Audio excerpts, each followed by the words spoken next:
It's Monday night. It's 9:30. And boy, girl, it's now that's what we call a live stream. Boy, girl, welcome along to our show. Boy, girl, it's now that's what we call a live stream. Boy, girl, if you can hear me, let me know.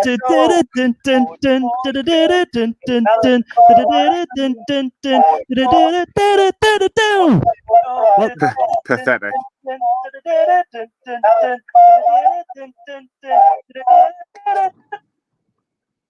Neil, we haven't gone live yet.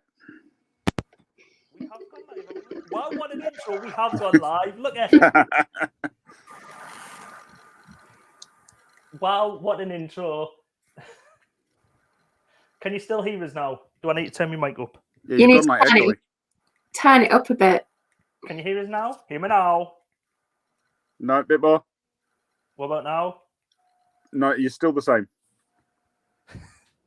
Maybe put it nearer you. Is that any better? Yeah, that's much better. Bit higher. Shut up, Stu.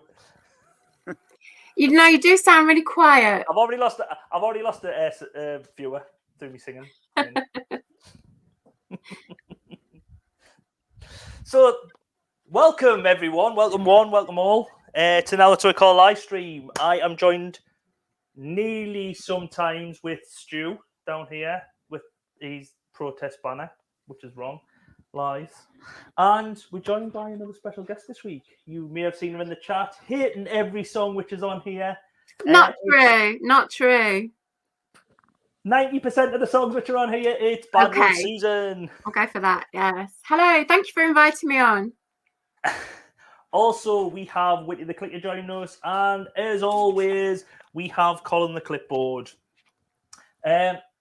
Stu isn't here, I don't think, for a long time. Are you, Stu? No, I'm going now. You said 2 minutes. All right. Are you going to mark me intro out of 10 then? Pathetic. It was pathetic out of 10. Pathetic out of 10. If you ask nicely, Neil, I'll stay. Please stay. No. Bye. Goodbye.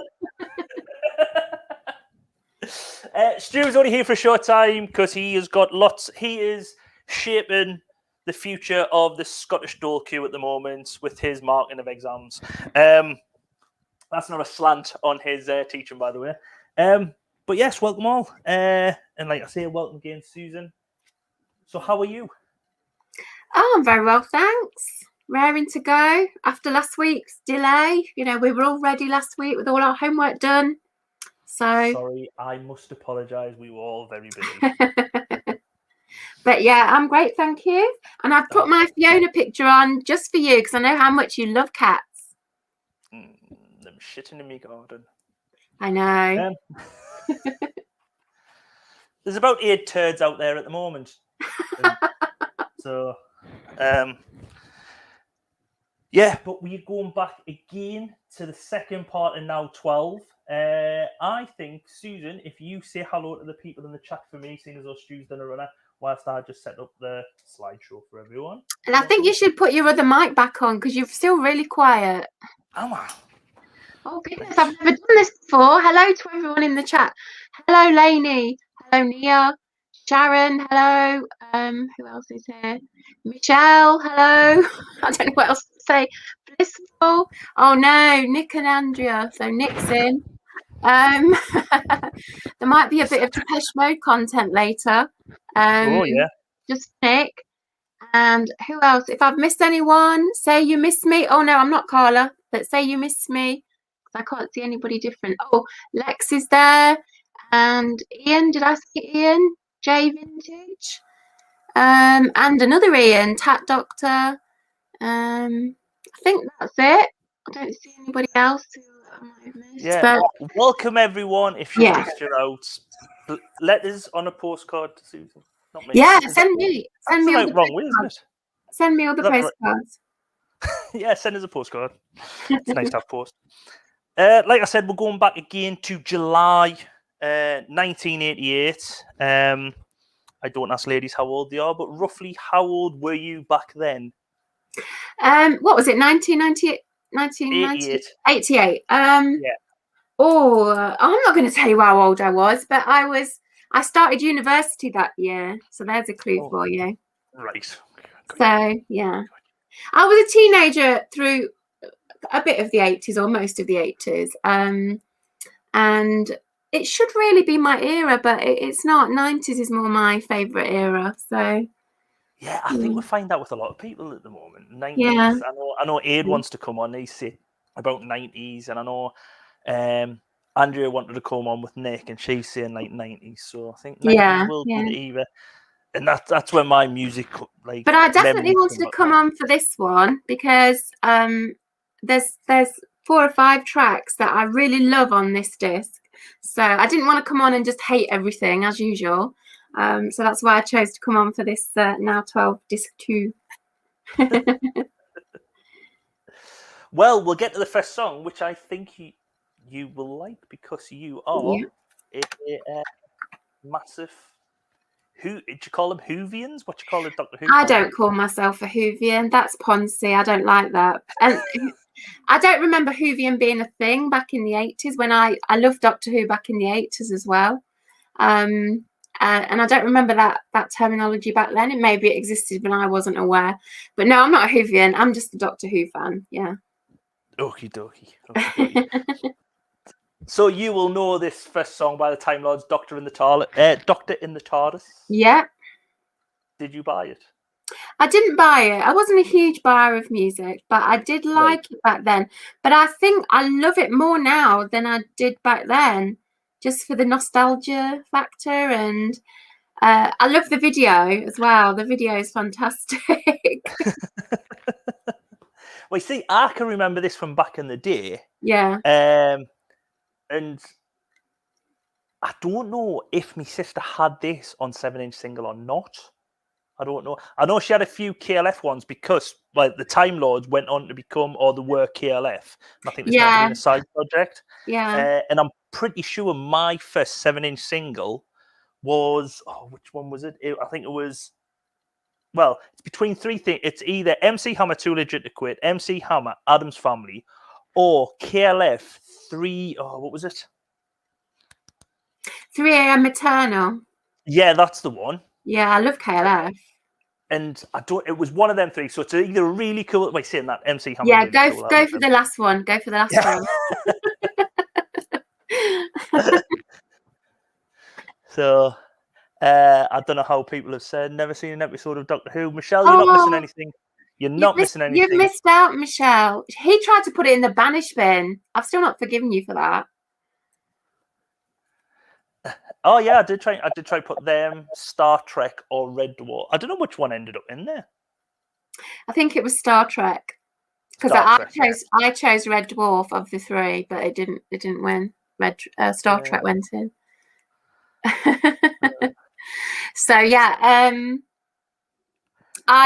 my view on this is I really love it, and as I say, more now than I did back then. And there's a lookalikes in the video. I will get to that. Okay. I will get to that. Don't worry. This obviously got to number 1 in the UK and New Zealand. And the song was followed up by a book by the Time Lords called The Manual, How to Have a Number 1 the Easy Way. Yeah. So they released the book on the back of that. So, because basically this was just a load of samples put together, like a lot of acid house music at the time. Obviously, it's got Gary Glitter Rock and Roll Part 1 and 2, which I must say is one of the atrocious things. Like Gary Glitter, I don't mind that song, but he's ruined it for everyone because it used to be played at a load of sporting events. I always remember Johnny Vaughan used to have steps of whoa, whoa, steps of, and he used to banish people to like these steps of whoa if they were misbehaving on the show or something. Obviously, couldn't do that nowadays. Because I was a bit dubious about listening to this again after I realised the Gary Glitter thing, but it's not ruined it for me. This track, I still love this track. Yeah. Oh, there you go. What Ian the Tat Doctor just said, Michelle. There is only one. There's only.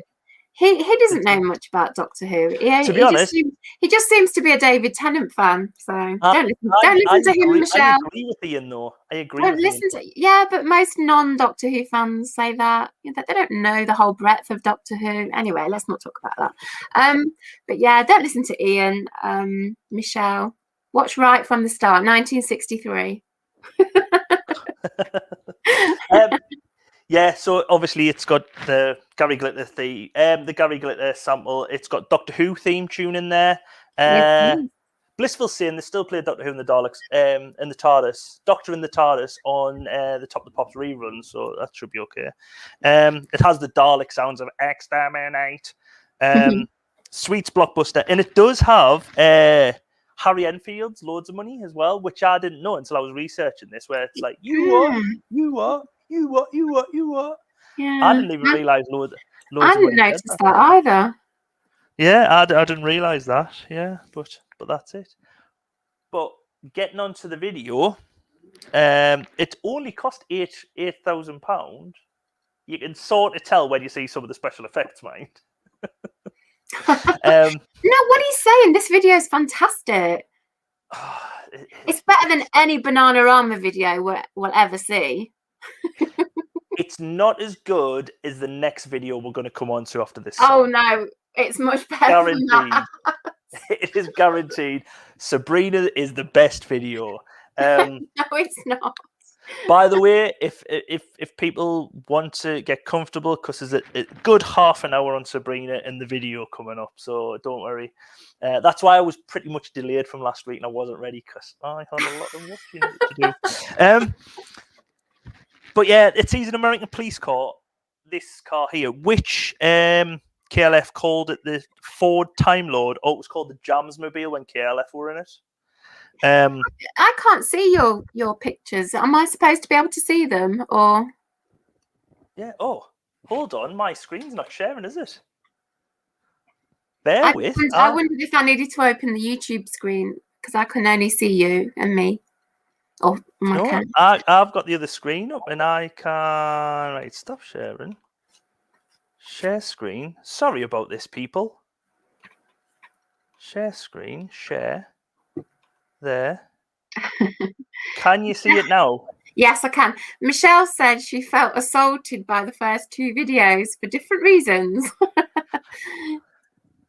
Well, all I'm going to say is about the second one, it is degrading, and I will point out how degrading that video is. I agree. It's very degrading. It is very degrading. I think if you've never seen Doctor Who, this would quite assault you, this video. But as a big Doctor Who fan, I think it's ace. I love it.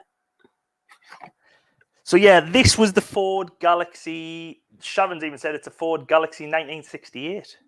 So there you go. That's even. But yeah, I don't know what happened to Stu. Stu just went away. Stu wasn't happy. He's had to go and do some work. He's had to go and do some work and fill some children. But yeah, mainly the cars driving around Wiltshire. But like Susan says, we've got our first lookalike, and it is this. Yes. It looks pretty obvious. It looks slightly like a Dalek, but I think Lainey said it looked like her sink plunger when we were having our conversation last week. But most Daleks look a bit like a sink plunger anyway. So yeah, it's a slightly convincing looky-likey.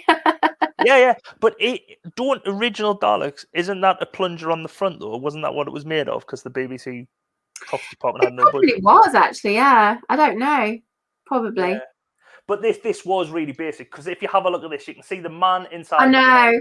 Even the feet underneath. The feet going. I know, that was so funny. We really laughed at that when we saw it. Yeah, but you can tell where the budget went on this. Obviously, not on the props. So yeah, but I just think it's great, and but I heard that the people who made it, the KLF people, that they actually didn't, they did it as a kind of joke or to prove a point or something, and they don't actually like it themselves. But I still love it. So yeah, that's the thing. So I like the old style Doctor Who theme in it. I think that's what's the nostalgia in it for me. Yeah, that's the thing. So But So yes. this is a contender for best track, folks. No. Moving along, we'll go on to the best track for the album with Sabrina and Boys. So everyone get comfortable. Oh, Jesus.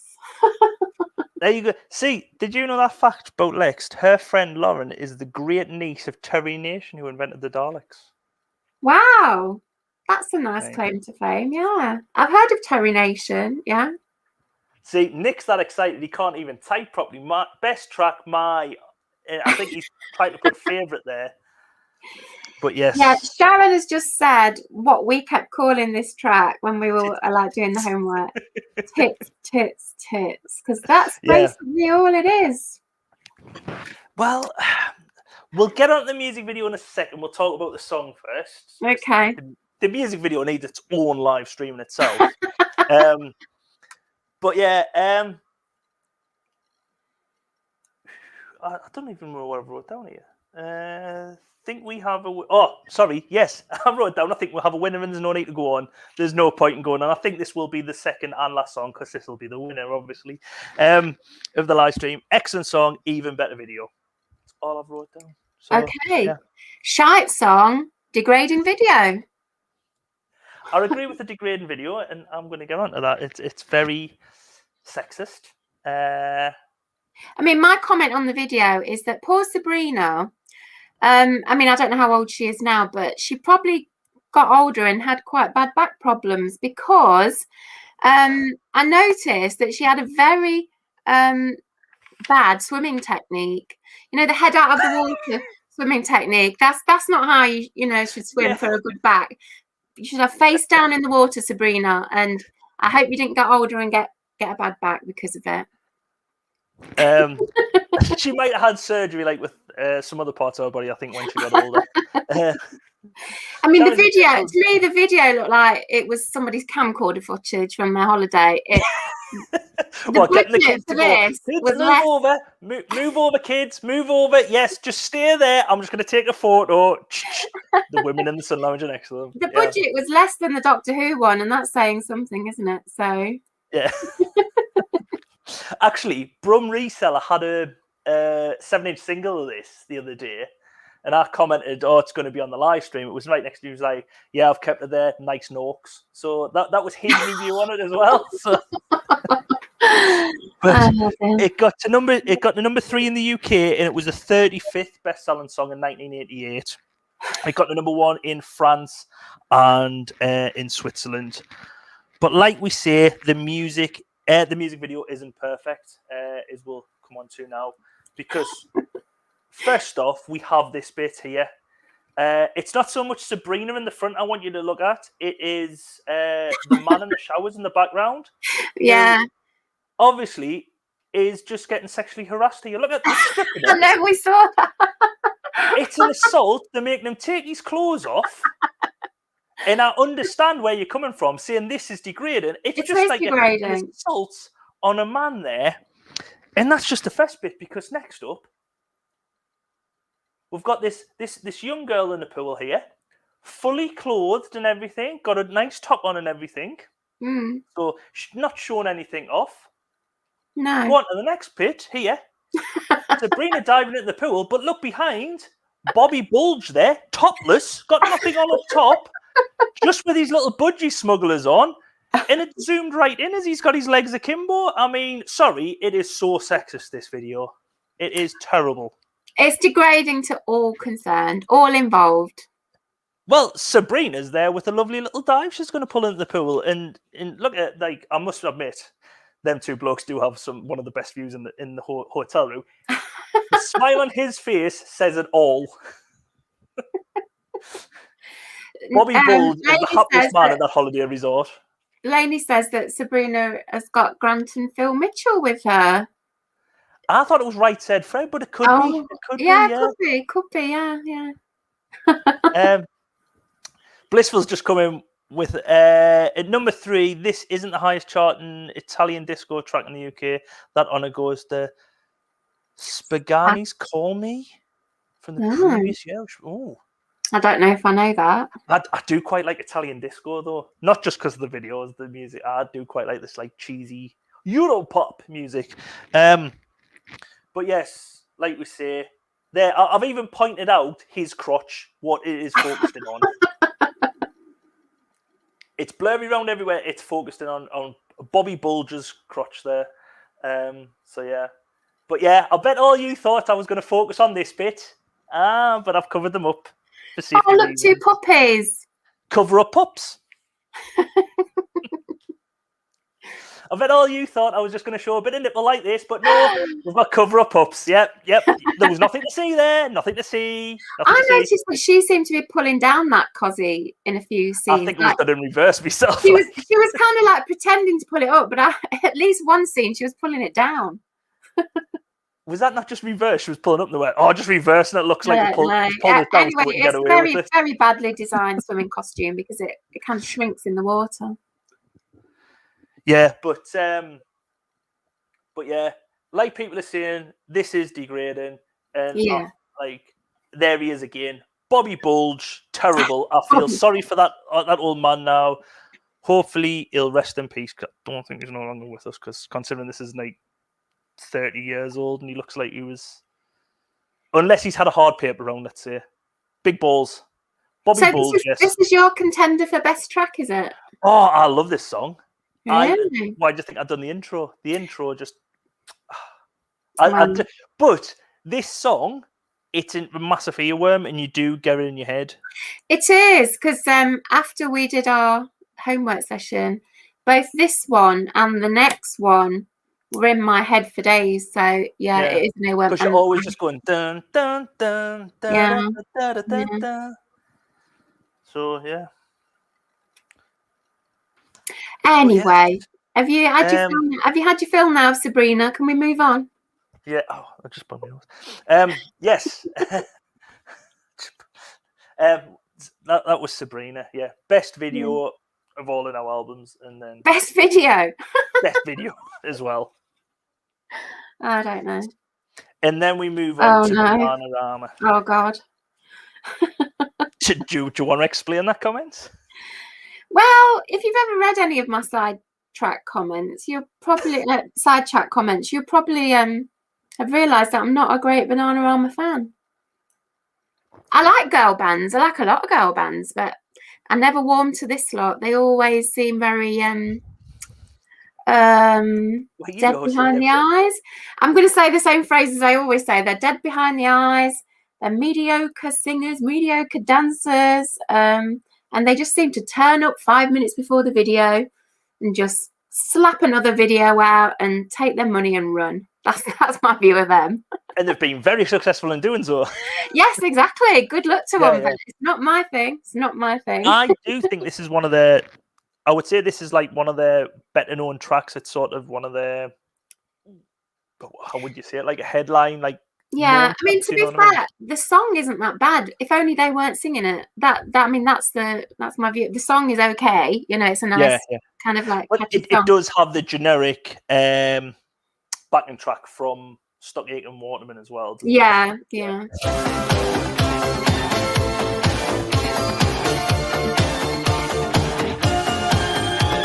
Now, next singing, that could have been Kylie, Jason, Sonia. Big Fun. It could have been any one of the above. You know what I mean? Yeah, definitely. It's really hard to identify them just from those backing tracks. But I know Michelle just says, and now I'll erase this portion of the show. Yes, I will. I have. Yes, this video has not aged well, has it? Really? Yes. Passing of time has not. Yeah. Nia likes this song. Nick, he's a massive Karen fan. He loves. Is it Karen rather than Karen? Yeah, I don't know what her name is. I know he likes, so yeah. Yeah. Lainey likes a cheesy song. I don't like she likes that. What? I don't think she likes them. Yeah. I'll get that impression as well, Ian. Lex used to know their dance moves. So and Michelle can't hear the song past the blackface, but we'll get on to that in a second. This song got number 5 in the UK, number 3 in Ireland and Australia. The song was originally called Reason for Living, but Bananarama didn't like that part of the song, so they went away and rewrote it. and that's when Stockgate and Waterman, I think, helped write the new lyrics, or they helped write the new lyrics. I think Stockgate and Waterman might have done the song, and they helped rewrite the lyrics. So they didn't just turn up and sing; they wrote some of their own songs. Allegedly. Allegedly. But originally, Siobhan Farley was... Siobhan, is that? Siobhan Farley. I think it's probably Siobhan or something like that. It's S-I, Sai, O-O-B, Ob, H-A-N, Han, Siobhan. Okay. Right? Was originally on the album track, but was replaced by Jacqueline O'Sullivan on the singing version, and replacing the band. And it brings us on to another lookalike. Oh. So this is Jacqueline O'Sullivan, Siobhan's replacement. Who does she look like? No idea. She looks like herself. As with most of your lookalikes. Oh no, I think this is a good one. Someone should know this. Oh, give us a clue. What? There's a clue. It's not Douglas from the Lurpak advert, by the way. It's not. It's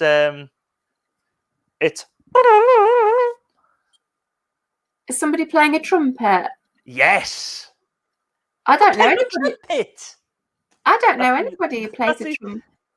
Oh, you will know. She plays a trumpet. I'm playing my trumpet. Not Carol Vorderman, no. No, it's not. Is Carol Vorderman a famous trumpeter? Surely someone knows. Mum, can I play my trumpet? Sonia from EastEnders. There you go. Stu's got it. You see, I don't think EastEnders. That's Sonia, and that's Jackie. Natalie Watson. Is that her name? Natalie Watson. Yeah. Her dad invented the Watsons. Yes. Nick knows all the Natalies in the whole world. He'll know what I mean. Anyway, I don't think she looks anything like her. Oh, she does look like. Right, hands up if you think she looks like Sonia. Oh, I can only see one. I can only see one. I can't see that on the screen at the moment, but I can only see one hand in the air. I'm sorry, and no other hand. So that means, I outnumber you. I don't know how that works. I don't think the world is ready for a chat.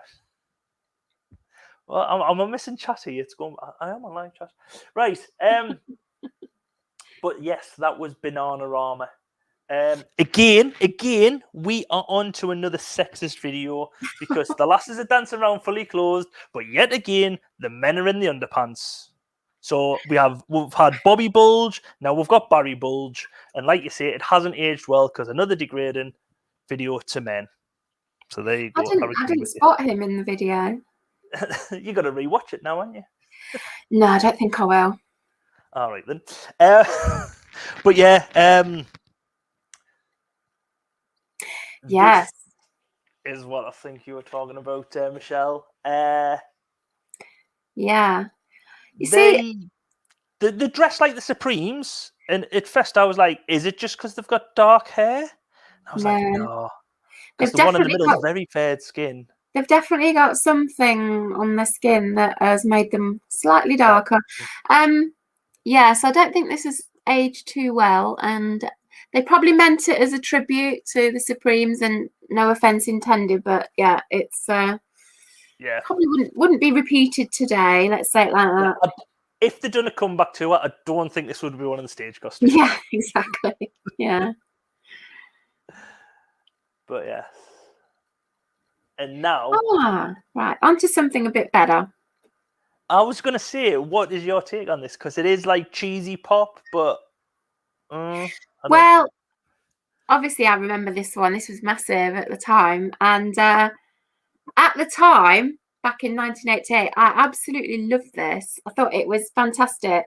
And I thought Tiffany herself seemed really like cool and rebellious, and like a real cool teenager, like I wanted to be but wasn't, kind of thing. Yeah. I don't quite love it as much now. It's kind of not. It's not my taste anymore, if you know what I mean. But I still love it for that nostalgia value kind of thing. But I don't love it as much as I did back in 1988, but I still think it's great. But I was very shocked Did you know to the dance learn. move? Because wasn't it like something like dun, dun, dun, dun? She used to just like flick out her legs, didn't she? When she was Yeah, dancing around. I think Lex and Lainey probably know the dance moves. I don't. I wasn't that cool. But I was very shocked to learn when we were doing our research that it's a cover version. I had no clue. Yeah, I've heard. I knew it was a cover version because I've heard. But The I've old since one. gone on to listen to the original from, I think it's from the 60s or something. Yeah, And yeah. I really like the original as well. The original's really good too. Yeah, because it's not just a carbon copy neither. They've like sort of No, changed the track exactly. around and made it like That's when a cover version should be something different and different take, a Yeah. different interpretation, and it is. So that's good. So yeah.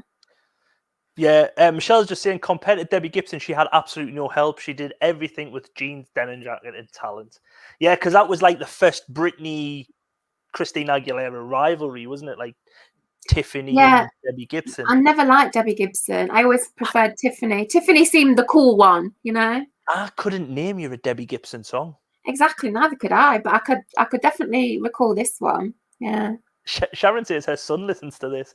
But to me, this song doesn't remind me of the 80s. This song reminds me of sort of me uni days. Oh yeah, it definitely reminds me of my uni days because this was like the hit the summer I went to uni. So yeah, but I never went to university until 2000. But this was always on like if you went to Revolution student night or if we went to Majestics in Leeds, or what was the other one with the revolving dance floor, which used to always stop. I was reading the comments. I was reading the comments on this one, and the thing about the cover version, somebody wrote in the comments, because ever since I've watched your live streams doing this, the comments are really funny. So we always have a look at them. And somebody wrote in the comments, Tiffany's version is a cover. My whole life is a damn lie. I just thought that was really funny. It's like I've been cheated this whole time. Yeah. Was it you who wrote that? No, it wasn't me. Yeah. Oh, there's people know lots of Debbie Gibson. Shake your love. I just can't shake your love. All right, I do know. I would probably know a few if I heard them again, but I couldn't. Like you said, I couldn't name one. Lost in your eye. I don't know them other two, but I do know Shake Your Love. Crystal, I can imagine Lainey being a huge Debbie fan. Yeah. Yeah. Like you say, it was a cover version of Tommy James and was it the Shondells song from 1967 that got number 4. This one though got number 1 in the US, UK, South Africa, Canada.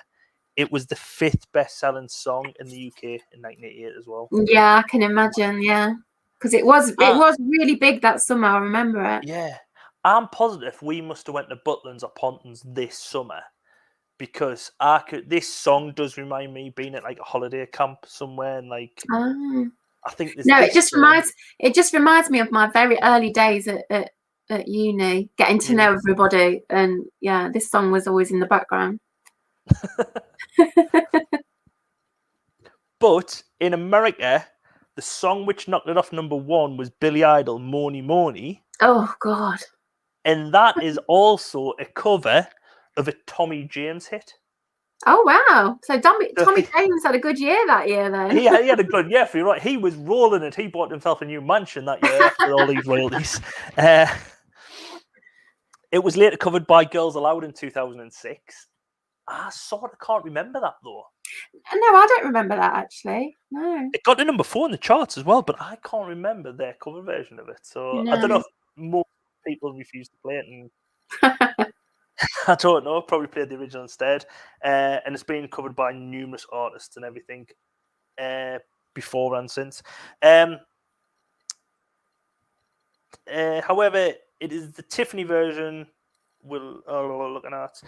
She was only 15 years old when she first recorded this. So very young. So she's probably only like 15, 16 here. Yet, I think she looks about 20. But it's like them photos. When you look back at the 80s, like your mum looked about 50. She's only like 30. It's the hair. It's the hair. But she didn't know much about the original hit. But do you know what the original song's about at all? No. Prohibition of sex. Prohibition of teenage sex. Well, that's kind of what the words are about, isn't it? Yeah. the parents don't understand, you know, when you're alone together and all that sort of thing. But was it really controversial then back in the 60s or something? Oh, it must have been like controversial. Yeah, I but guess like so. Guess so. it was just a pop song played to loads of people when she was singing and Yeah. dancing in shopping malls. But yeah, she only recorded this. She recorded this song in 4 takes, which is mental. Really good going. But like I've just mentioned, her music video is basically her just singing to people in shopping malls. Yeah, I know. It's mainly Utah, but there is a clip from the Bull Ring in Birmingham amongst all this. Really? Yeah. So it's mainly Utah, so that must have been where she was based. But that's how she started off. Like Michelle was saying, like she didn't really have the help of Debbie Gibson, so she just went to like these shopping malls and was singing to audiences who didn't really know, and that's how she built up her. She didn't. I remember that being the story of her back in those days. Yeah. So she just seemed really cool and like, you know, I don't know. Back then, it doesn't seem quite so cool now. I don't know why. Being an older person now, looking back on it, it doesn't seem that cool anymore. I don't know. But we have another lookalike as well. We have another lookalike now. Susan kind of. This is a Susan lookalike. No, it's not a Susan lookalike. I can't remember who found this one. It wasn't me. It was either Lainey or Sharon when we had our discussion. So one of them said, "Oh wow, that looks like so and so." So yeah. So Lainey, Sharon, and Susan, you are all. James is in. There's a bit where she's singing around the back of Croat Relay just out the bridges, I think. No, she isn't, James. So shut up. Hiya, Sean. Welcome along, mate. Sorry, I must apologise to James and Sean. You've missed Sabrina in the video, so I must apologise. You've not missed much, although you have missed the Doctor Who tribute song, so you have missed that. That's sad.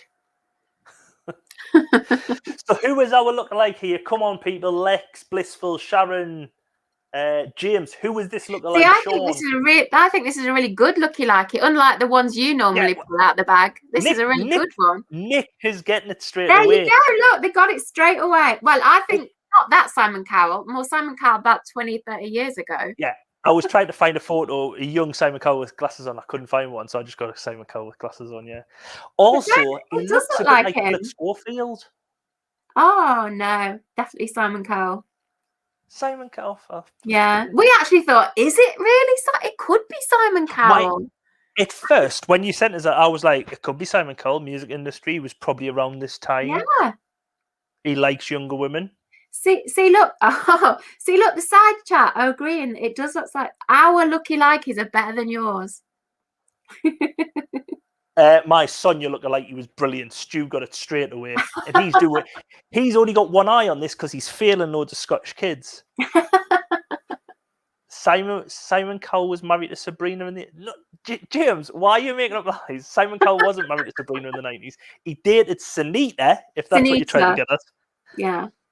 But yes. Look, Nick wants a prize. Nick wants a prize for getting that right. There's no prizes here. In the bag. What did I win? You won a thumbs up. There you go, Nick. This thumbs up for you. There you go. You won a new fish slice. Anyway, yeah. So yes. I really do like that song, but it's not one of my 4 or 5 really greatest ones on this. Yeah. See, I think there's loads of good songs. I found it difficult to find a bad song on this. Oh no, I found a few. Well, you think Sabrina's bad, and I think it's the best song on the. Sabrina's not the worst on the here for me. Hazel Dean, then your thoughts? Hazel Dean. See, Lainey absolutely loves this one, and that she's just written it. She really loves it, but I don't really remember it. I remember her name, Hazel Dean. But I thought when I first looked at it, I thought, is it Hazel O'Connor? I couldn't quite remember who she was, and Hazel O'Connor from like earlier days. And when I heard the song, it did not ring any bells at all for me. So it's kind of my reaction to it is it's a bit meh. You know, I'm not I don't hate it, but I don't really like it. It's kind of like a nothingy kind of song to me.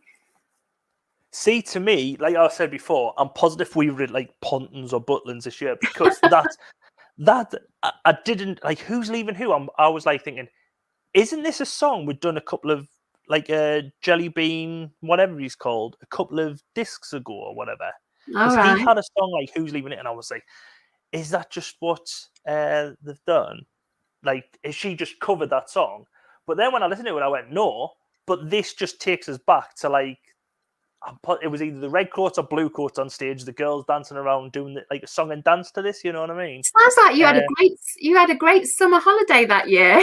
Yeah, it's just all these songs, just like It's very positive. memorable to you, yeah. You know, who was it? Butlins or Pontons who had Captain Crocodile? And I don't know. My family wasn't wealthy enough to go to like holiday parks. We were in caravans and stuff. Yeah. Oh, we were only in caravans. I think we were in caravan one year and a chalet the next year. But yeah, Chalets, yeah. I listened to it about an hour ago and I can't remember it. So Michelle can't even remember from an hour ago. Blissful says that the other song was Who Found Who. This is Who's Leaving Who. All right. So it's like, I don't know who found who, but I'm leaving you now. No, I'm leaving you. I don't know if I found you or not, but I'm leaving you. So yeah. Michelle's reaction is exactly mine. She listened to it an hour ago and can't remember it. And that's exactly how I feel about it. It's kind of like forgettable kind of thing. Yeah. Fun fact, Hazel used to be called Bob, but changed to Dean in tribute of her favourite EastEnder actor. Stu, your facts are crap. I don't know what that is. Alex has just come in. Look at Alex's comment. He knows quality. No way I've missed Sabrina. That was my 9-year-old suffering. I like women.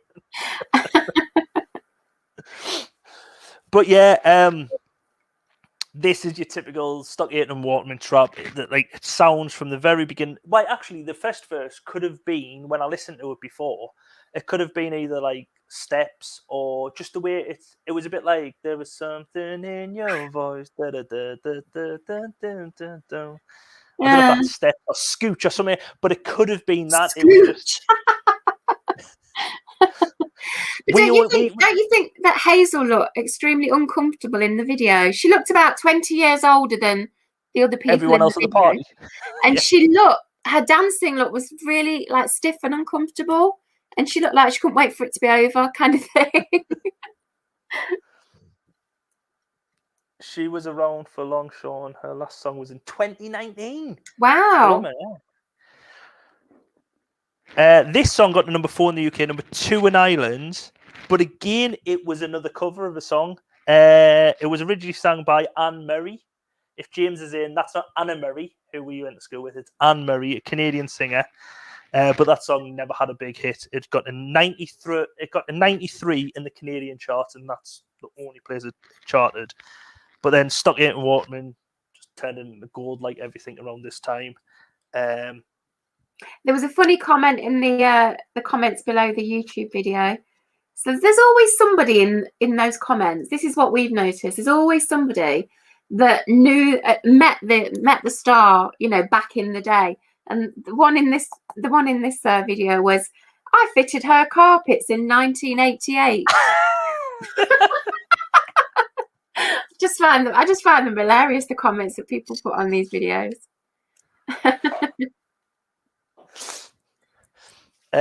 Neil, I'm leaving you, you cow. Off to watch your doppelganger in This Is Us. I'm only on series 1, already primed for heartbreak. Bye. What? I don't know. Oh, they're just taking the mic now. Stiff, uncomfortable. Wondered how long it will last. Sounds like something Neil's did. So even though he's not on here, he's still bloody baiting. Is sidekick Stu a troll? Yeah, that's basically what he's doing, isn't it? She looks like Linda Henry from Bad Girls. I never watched Bad Girls, Alex. Did anyone watch Bad? Do you watch Bad Girls, Susan? No. No.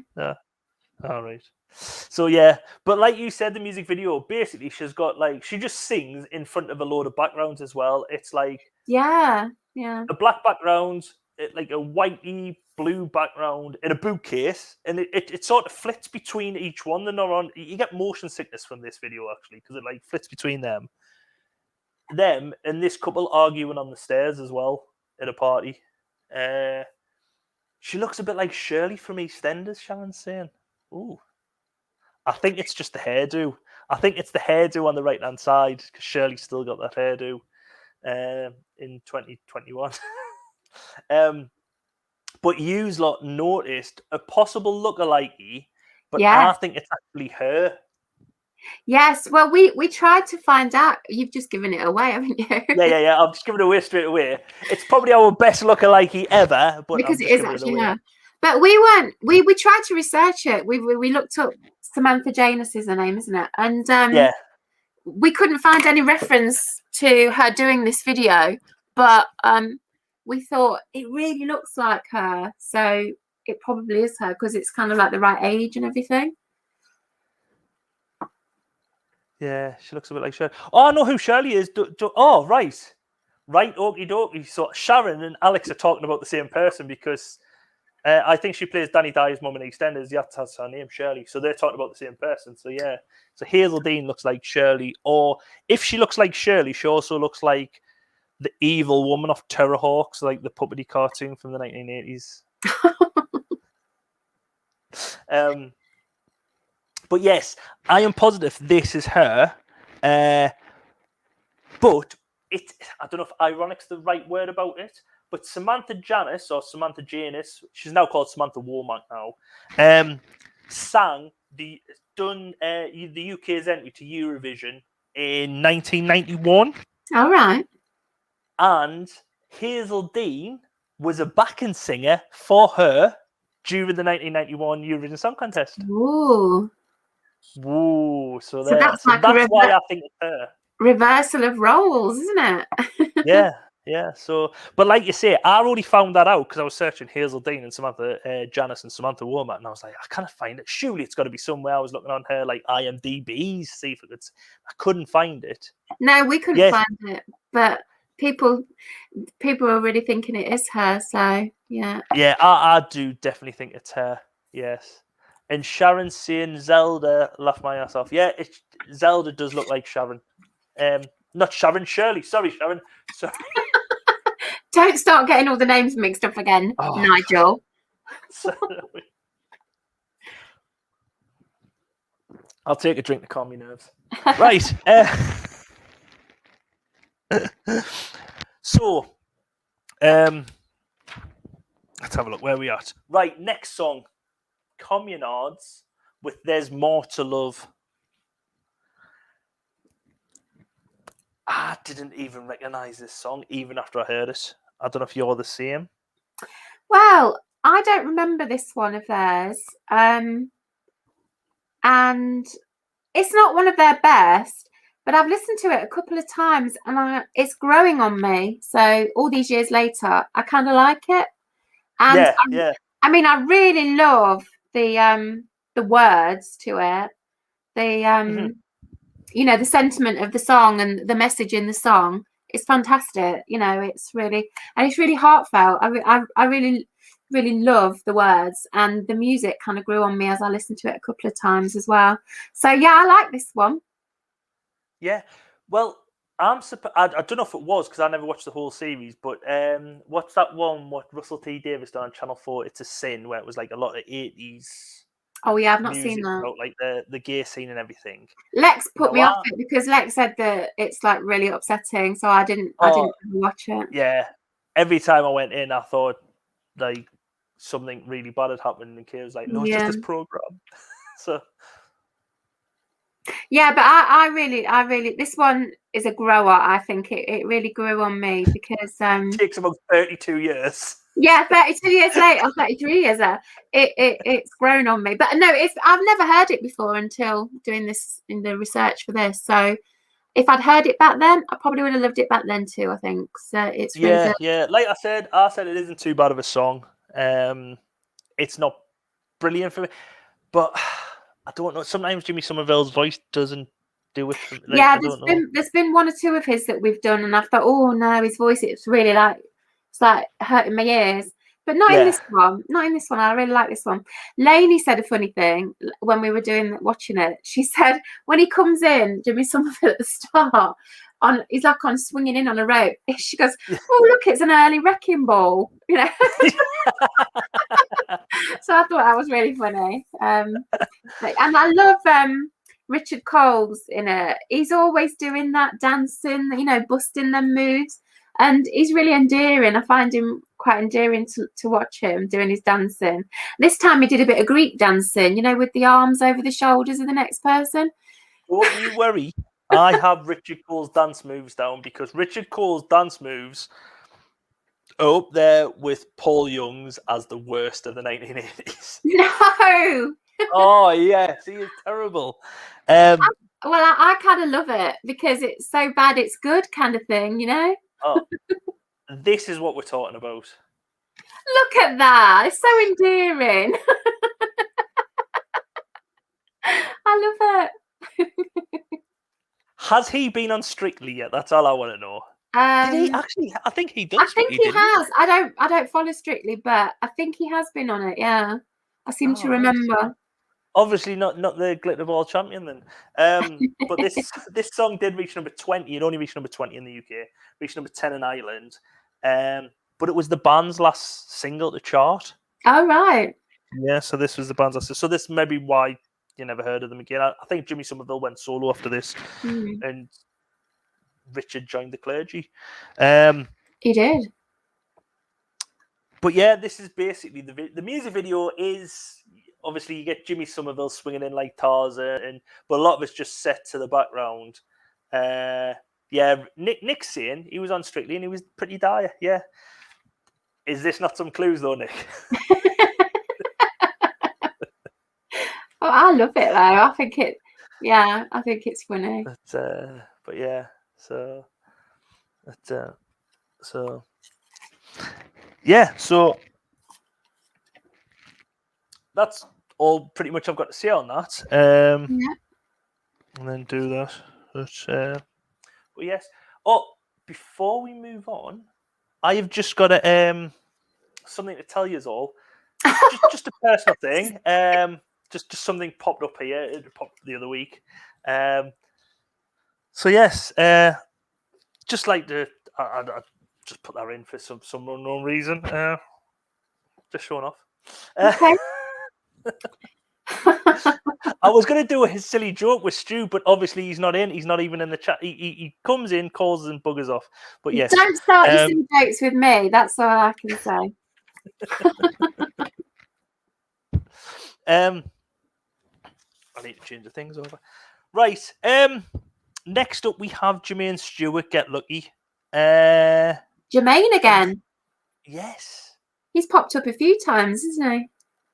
Yeah, and the only song I know of his is "We Don't Have to Take Our Clothes Off."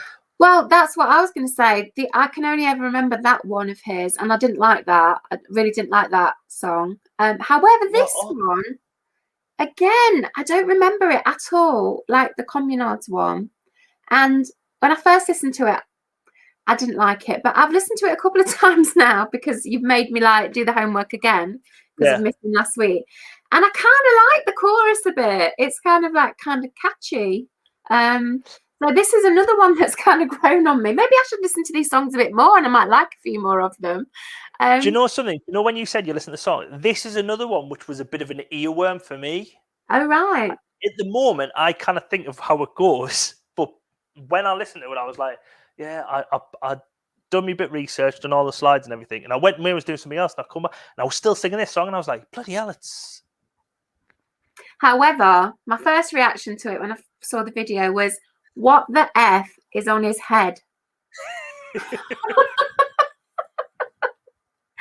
Because, I don't know. I think Sharon said he looked like Cat out of Red Dwarf with that hairdo that he had. Going Richard just says he keeps popping up because he keeps getting lucky, Susan.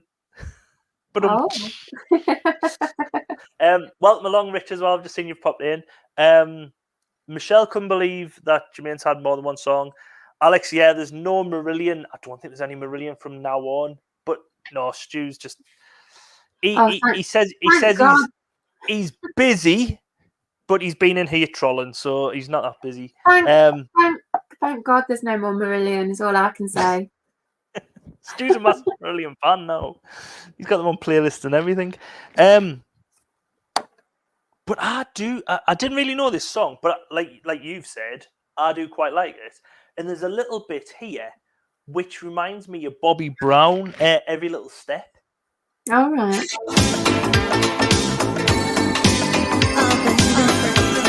I think it's just a dun dun dun dun. Yeah, dun, dun, I can vaguely hear what you mean. Yeah. Yeah, I think it's just that. Dun, I think it's just the key change. Dun dun dun dun dun dun dun dun dun. Dun, dun, dun, dun. Yeah. Hiya, Dave Repairs is coming. Hiya, Stu saying back off.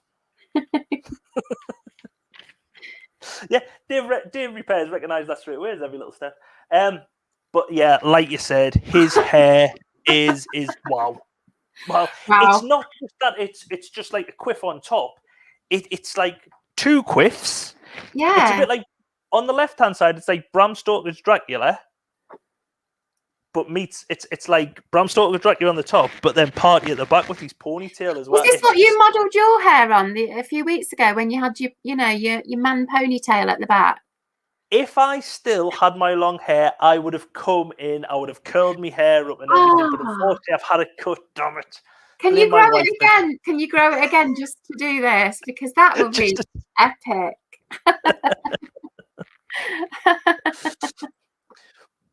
And I know how you like Ivan Novello Award winners. Oh God!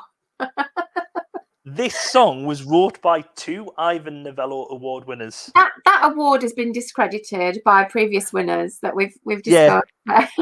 Simon Climby from Climby Fisher co-wrote this with Errol Brown from Hot Chocolate.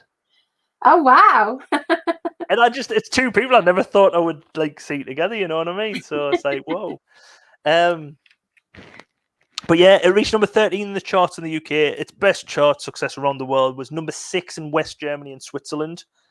But yeah, but like I said, this is just wow. There's something else I noticed in this. Was this before Bros or after Bros? Do you think? It was after Bros, wasn't it? I thought. Was this after Bros? I think so. Sure, Bros were earlier in the 80s. Were they? Yeah. Because I just wanted to know because he's got gross bottle tops on his shoes. Oh. So that's what I wanted to know. If it was before Bros. I'm just going to look. Oh, Bros were around 1986 to 92. Oh, right. So this is probably. I don't know of those years big, but that's what Wikipedia's saying. They were around.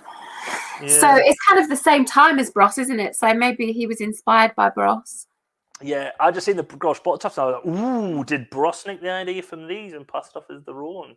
Because I was thinking Bros was later, but I think Bros were the first. Somebody's saying in the chat that the first Bros hit was 88, so maybe they did steal it from him. I always thought they were a little bit earlier than that, but yeah, we need to find out who invented this fashion, which hasn't ever come back. I wonder why. When was the last time you seen someone with gross bottle tops on the shoes? You know what I mean? That is a fashion I am going to bring back. And the funniest comment on this video was that somebody compared this song to Depeche Mode's song "Everything Counts." Was it Nick Hills by any chance? No, it made me go and listen to that song "Everything Counts" because I couldn't remember it. And whoever wrote that comment is an idiot, basically, because it sounds nothing like it. Well, if Nick's still in the chat, what Nick needs to do is on his World in His Eyes channel, which is Bros, Pet Shop Boys, Erasure, Centric, he needs to do a comparison between them two songs, and I think it'll get there. You go. There is your viral video, Nick. That'll get you millions of views, guaranteed. I think the hairstyle is like a hairstyle worn by women. It is like that. Like 19. He's trying to be a bit like Elvis, though. I think like a bit. Well, if he's trying to be a bit like Elvis, he's failing badly because Yeah. make me think of Elvis. But the music video pretty much centers around this street, shall we say, because the sound church, of a barber's and this lass's bedroom, which just seems to be on there, and people seem to peer in all the time, the perverts. And then you have Big Jermaine with like his little sidekick, but I don't know if there's something in this where there's like a big person and a little person both like the same. So I don't know. I didn't go into it that deeply. I was just transfixed by the hair. Nick saying, Bros, there's no Bros on my channel. I never mentioned Bros. I meant, did I say Bros was on his channel? I don't know. There you go. I've just expanded your horizons, Nick. Bros, you can get some Brosettes on there. There's a big debate going on in the chat about when Bros's first hit was and when they were around. So, but I just quickly looked at Wikipedia and I thought it said 1988. So, all right. I did or mention Bros. 86 maybe. I don't know. But yeah, Sharon says, and he's like a Michael Jackson wannabe again in this video. But yeah. I did like the chorus. The chorus, it grew on me. So, and I liked it better than his big hit, you know, the one that everyone remembers. So, see, I think that's his best song. I still like that song. No, I didn't like that one. I thought that was creepy, that song. I didn't like it. Next up, oh dear, we're getting on to cheese-topped cheese songs here. But I bet you this was the most recorded single on mixtapes around this time. Yeah. No, Nick. I mean, that was a little tiny taster of Depeche Mode content, but there's a bit more coming up, and it's quite soon. It's coming up very soon. It's coming up very soon. So just hang around a few more, 10 minutes or something. You'll see it. No, hang around till the end. Yeah. Hang around till the end. Come on, guests here. Don't just tell people to hang around for 5 more minutes and they can do it. You've got to hang around till the end. Nick's a busy man, isn't he? He's got stuff. He's got shit to do. So he can only pop in and out of these chats. He can procrastinate for another half an hour. No worries.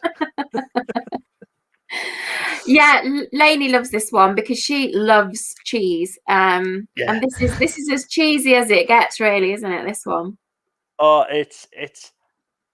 I hate it. I absolutely hate it. Let's just put that out there because it is awful.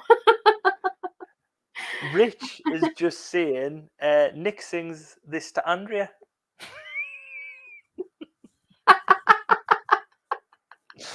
I think he's going to do a live rendition on Monday's live stream. And don't worry, Nick, this song doesn't get any claims against it. I should have used that more when I'm thinking about it now, but this song doesn't have any claims when I run it through the system. There's no copyright claims or nothing, so this will be fine. This will get you your second viral video after your comparison between the others.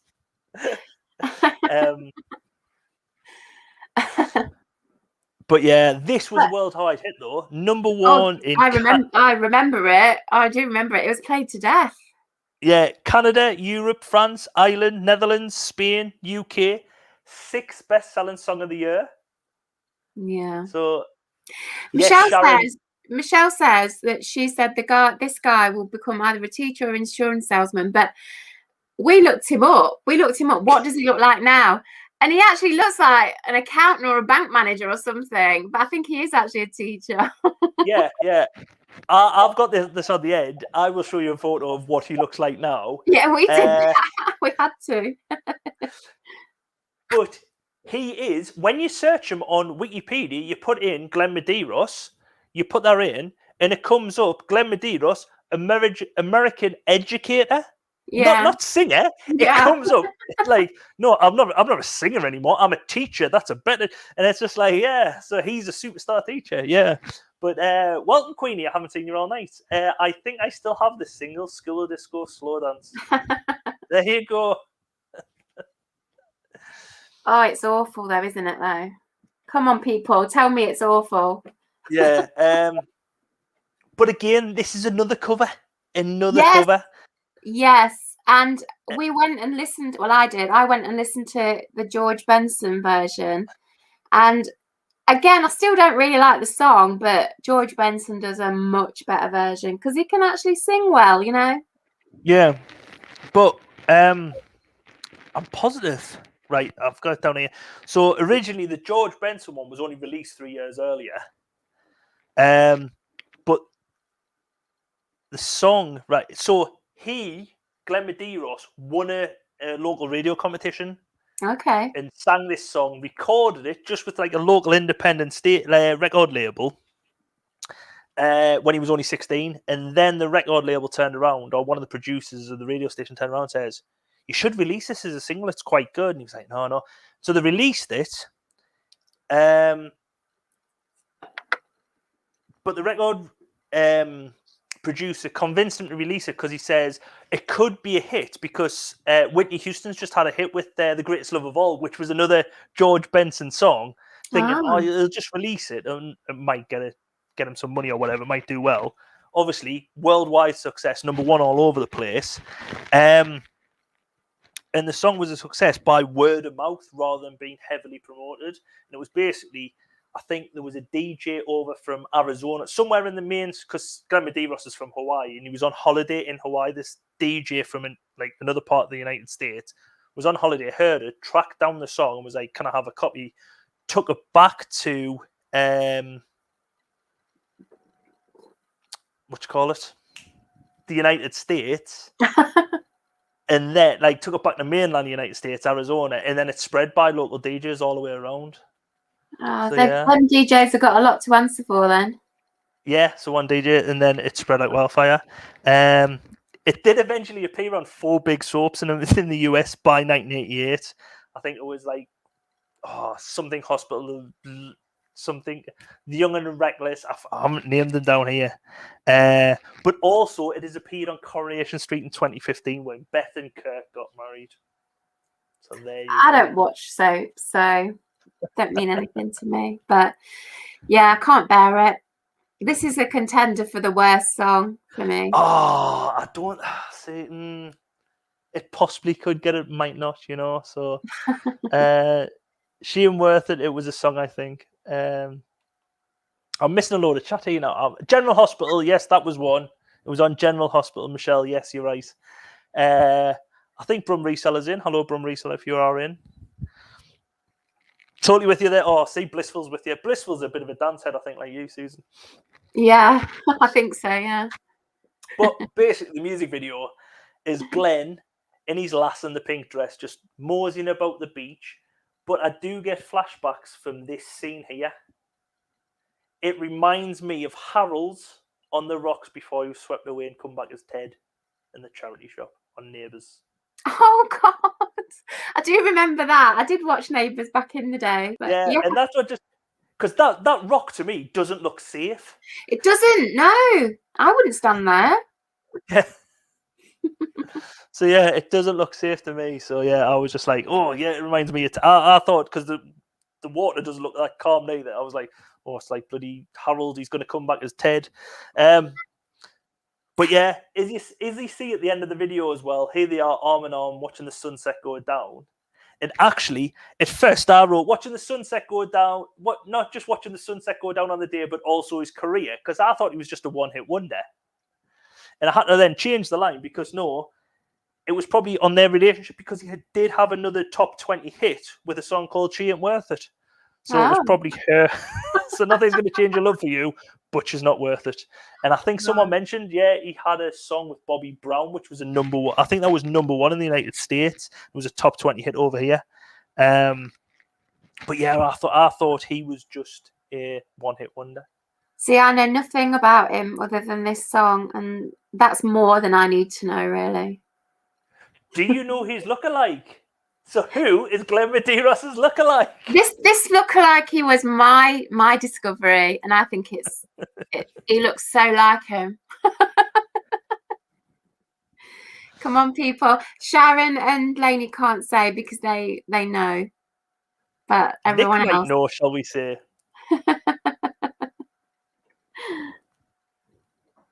Any ideas, anyone? It takes a while for the chat to come through because Yeah, I know. Yeah, who could it be? Is Nick going to get this one right? He got the Simon Cowell one right. Who could it be?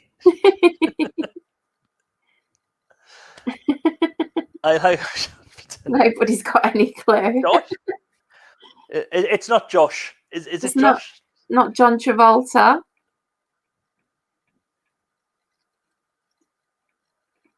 Queenie thinks it's Josh. Josh who? Josh, the reseller Josh. Laney reseller Josh. Yeah, Laney.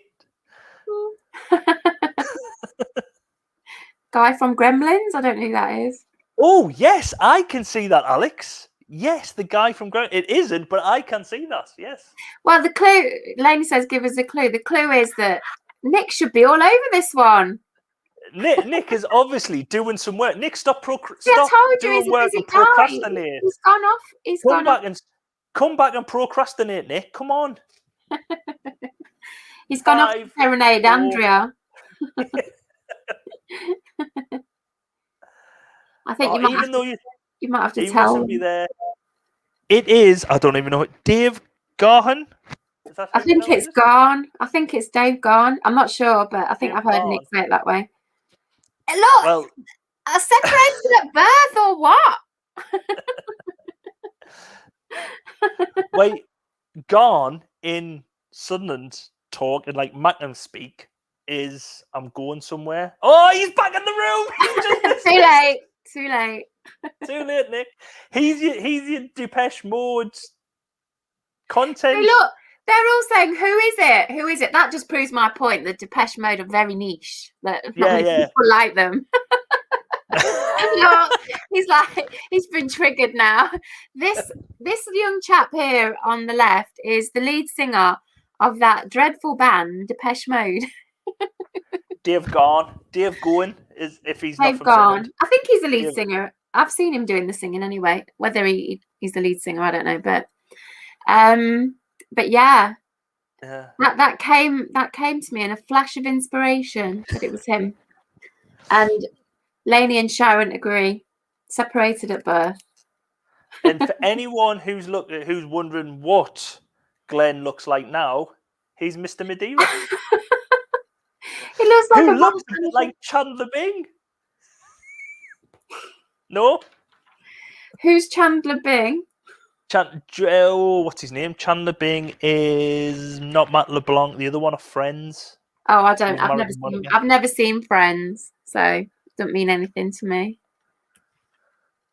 In fact, I know Matt LeBlanc of Friends. I've seen him. It doesn't look like him. Not Matt. It's not Matt LeBlanc. It's Matthew Perry, the other one.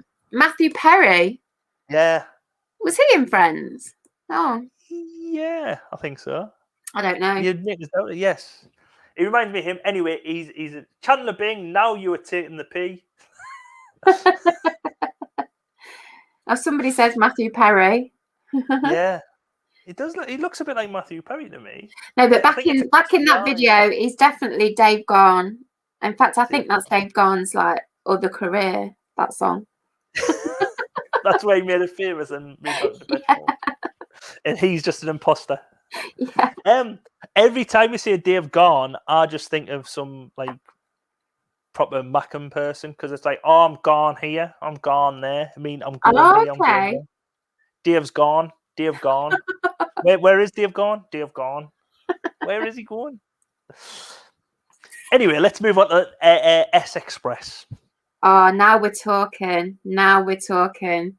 I think this will be your favourite tune. This is a top contender for best track. I bloody love this to death. It's amazing. It's still a track you can play and dance to now. Yeah. I would say it's top class. It's top class to me. It's wonderful. Yeah, Blissful. Yeah. Yeah, I think me and Blissful like the same kind of like dance music. Yeah. It's fantastic. Yeah. We have a recurring trend of going from worst to best track. Yeah, I think you're quite right there. Yeah. Like I say, I've put here. I think it's lasted the test of time.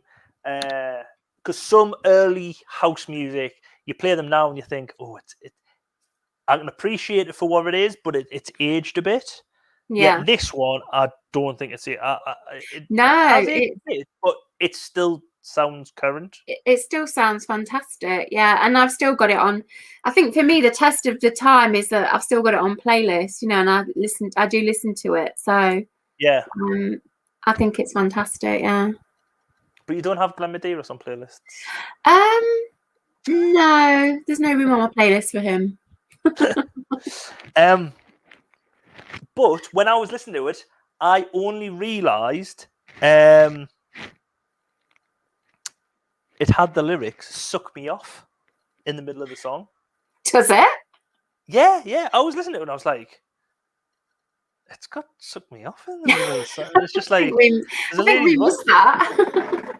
Because Lainey and Sharon and me, we were actually like singing along to it and analysing the deep and meaningful lyrics, but we missed that.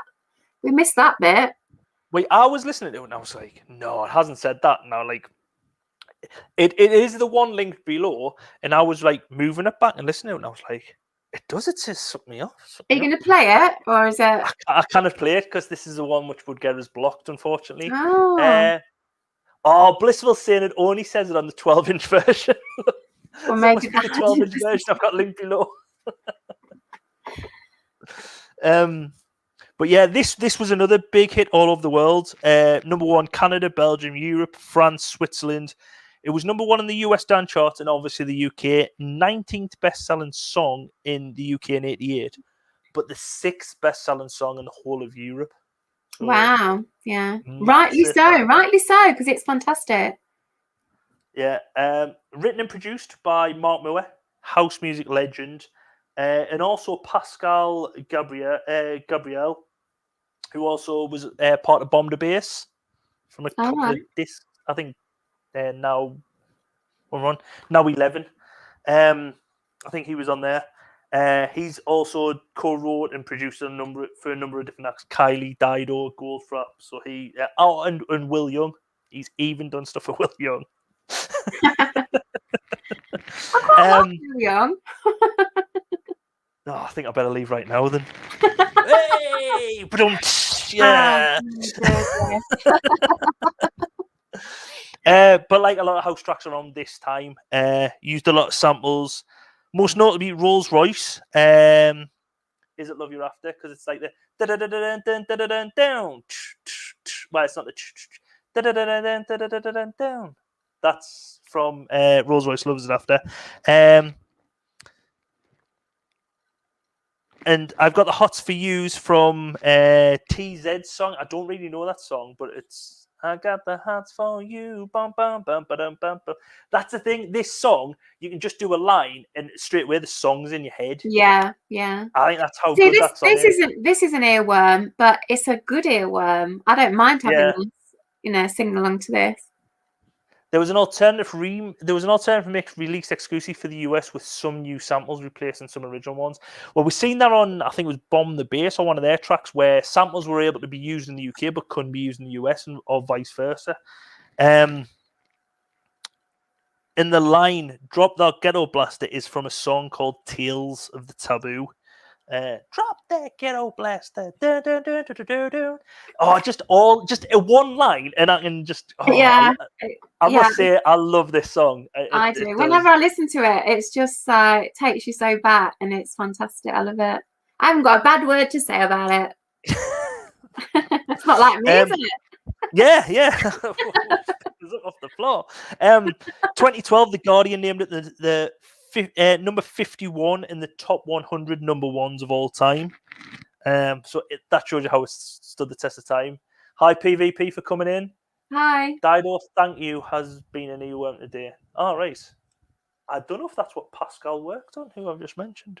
But the music video just sees Mark Moore and his people just dancing around, having a good time, like they're at a disco or possibly a rave around this time. You wouldn't call it a disco.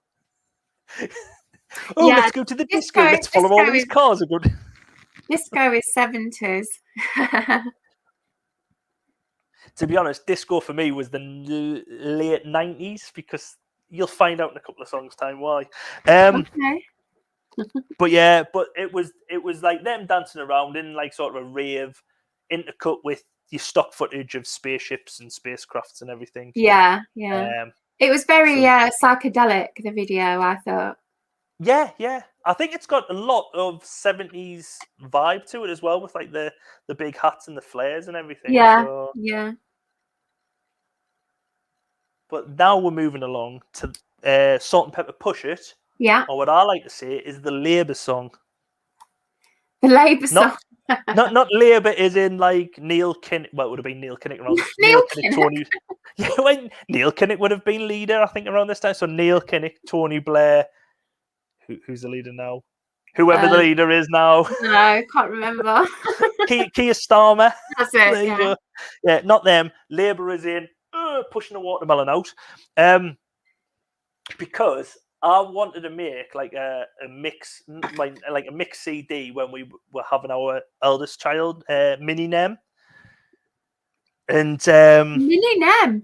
Mini Nem's the oldest one, Micro Nem's the youngest one, and then Mrs. Nem's me and Mrs. There you go, the full okay. Nem family.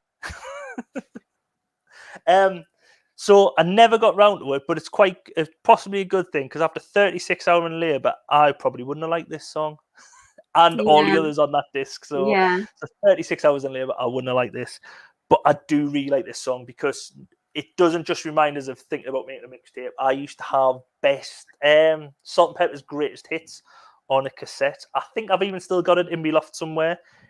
You might see it on What's in the Loft. What's in the Loft? What's in the Loft? Are you doing What's in the Loft? Coming soon. Oh. I need to declutter because we are wanting to move, so I need to get stuff.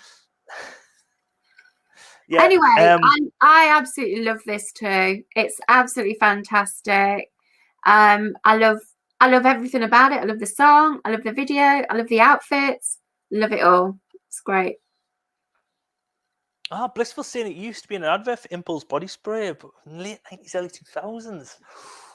I'm sure it's in an advert now, actually. I had an advert come up when I was watching something on, it might have been Channel 4 Player or something, and I'm sure I heard this in an advert, but I can't place it. I can't think what it was. Yeah, but I don't like listening to songs I like in adverts because I want to just listen to the song on its own. It ruins it when it goes in an advert. Yeah. Everyone seems to love this. Yeah. Salt-N-Pepa cut it at one time. Let's talk about sex, Richard. Get your mind out the gutter. Queenie Conquest saying, love it, wanted to be these ladies, and Sharon just wanted the red boots.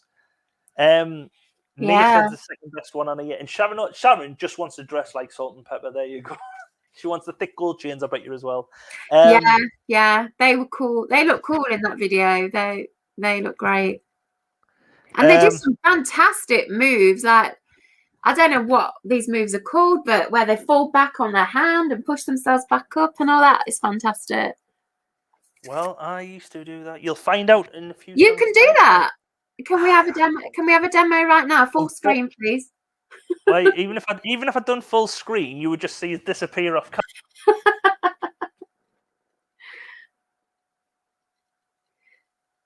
Yeah, I believe you.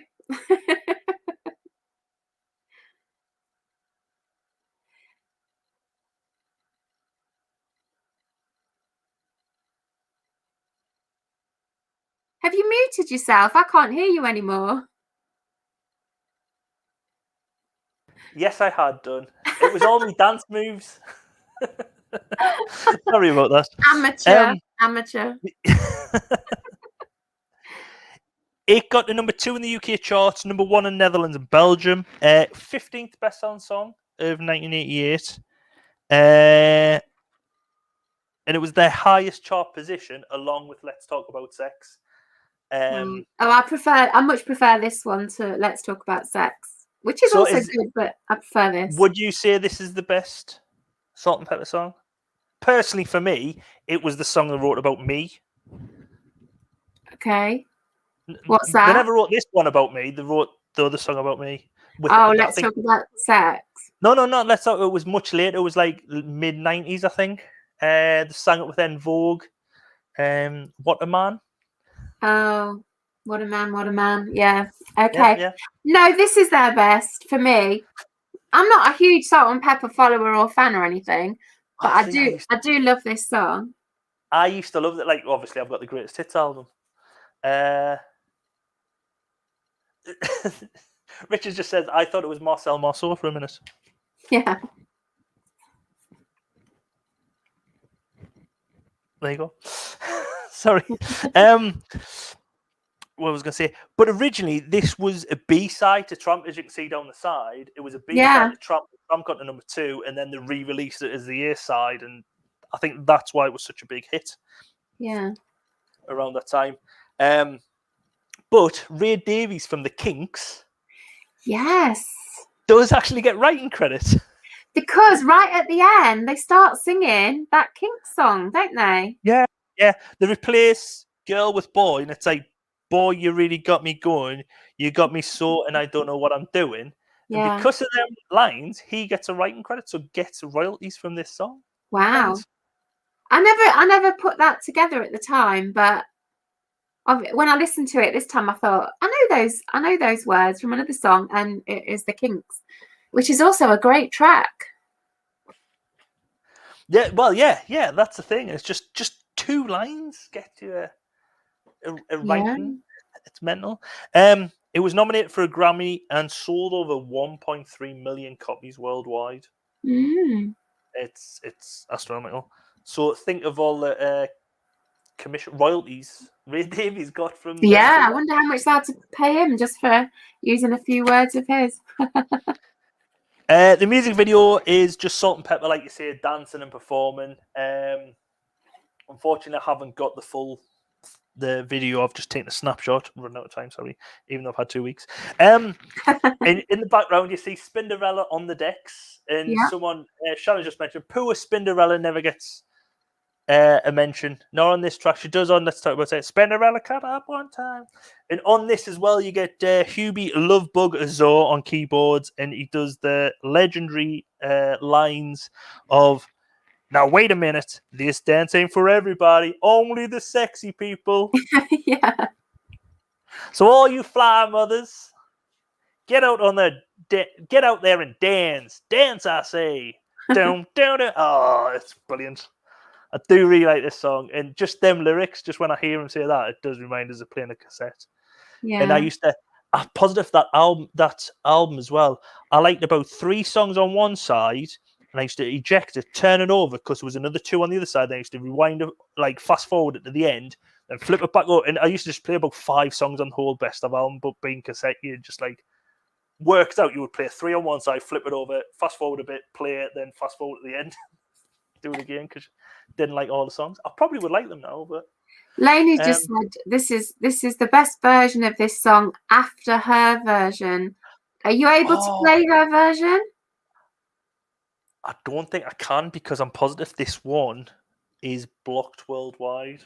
Oh, that's really sad for the people in the viewers, because Lainey does a fabulous version of this. If you're friends with Lainey, ask her to share I will do share it with you, because it's epic.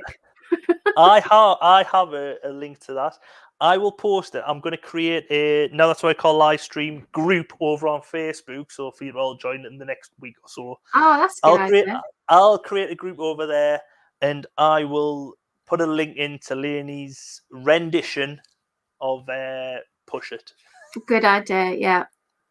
Because you've got to see it, folks. It's amazing.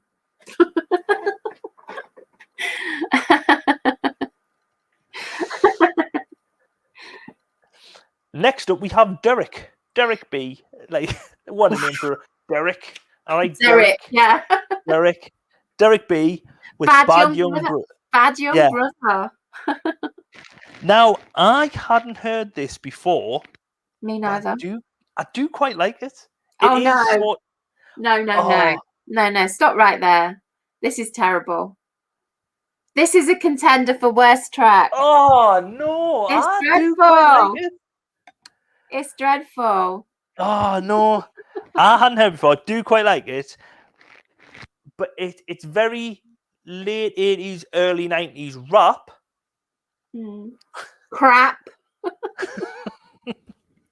But the backing track does remind me of like it's a bit like a sugar-coated version of NWA. Like the backing track sounds a bit NWA-ish, but it's like, oh, we can't have someone bad singing NWA. We'll just get Derrick in.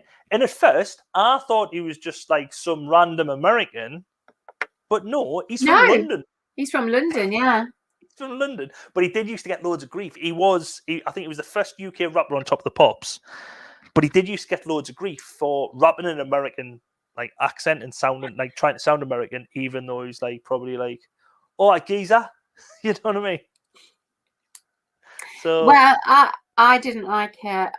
In fact, I heard it once when we did the homework, and I couldn't remember it, so I had to listen to it again today to remind myself.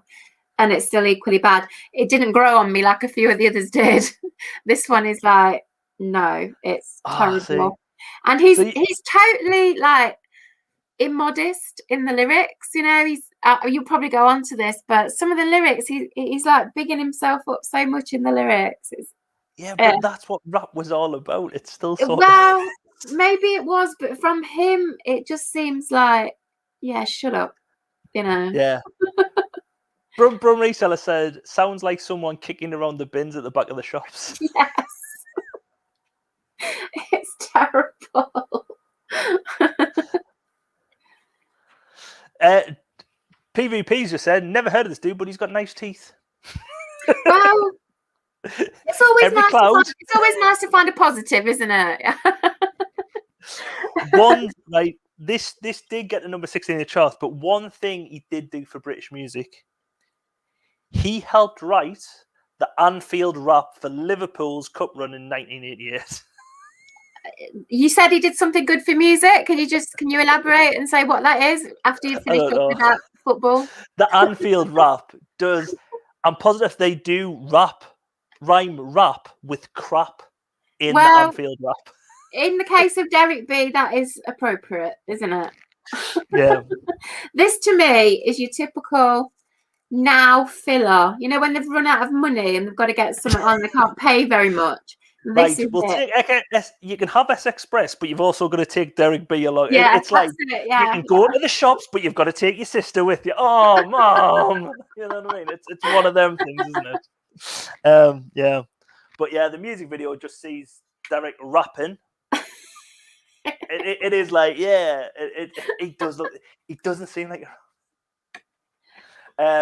his DJ with loads of decks, and then just some random people start shouting at him all the time throughout the song as well, just like, yeah. And so it is a bit shit. Yeah, it is very shit, actually. But, yeah. Yeah. Now we get on to James Brown. Now, for me, James Brown, this reminds, like, I love this song. I don't know about you. But this isn't a song, though, isn't it? This is a mix of various songs, isn't it? Yeah, yeah. I don't like it for that reason. I mean, I'm not into James Brown and funk and soul and that, but I can see how it's good stuff. It's just not my taste. But when you start like mixing them all together like this, I'm not happy. I don't like it for that reason. I'd rather listen to the individual songs. And when Jive Bunny comes on, I'm going to let rip because I hate all of that stuff as well. You and Nick are going to team up and get us banned. Yeah, yeah. Michelle's just said, is it true he died in his 40s of a heart? Yeah, Derrick B died at 40. I wrote that down that he died young, yeah. Which is quite sad. Why listen to this? Because, see, I love this James Brown. And do you like me now? Do you like me now? Oh, I love this song because it reminds me of two things. It reminds me of going to street dance lessons. Like I said, I can dance them moves. I went to street dance lessons to City Dance in Newcastle for about 3 weeks. I must say, I got moved up from the beginners group to the intermediate group after one lesson. I'm that good. Good for you. Good for you. Only went for 2 more weeks. Never learnt much. And the other thing, what this reminds us of, is 70s nights in Sunderland. Annabelle's nightclub in Sunderland. 70s nights every Wednesday night without fail. Whilst I was at college in the late 90s, was there, and James Brown was always on, like a sex machine. get on up, get on up. And it just reminds us of then in me snakeskin shoes and me white jeans. Like I say, I'd prefer to just listen to a James Brown track in its entirety, unadulterated, not messed about with. And I really don't like these mixes. They drive me mad. No, don't like it. It got to number 12 in the UK in 98. The original, though, there was an original version of it from 1974. I think he had wrote it for a movie he was starring in, but they said they didn't want it, so he just released it as like a single. See, Lainey was there. She seen my dance moves in the middle of Annabelle's on Wednesday night in the late 90s. She would have seen the crowd of people around us going, "Go Neil!" Go.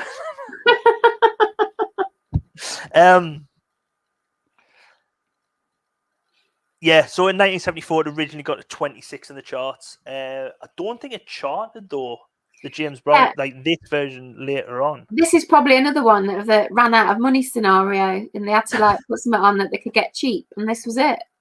Yeah. But again, there's no music video to it as well.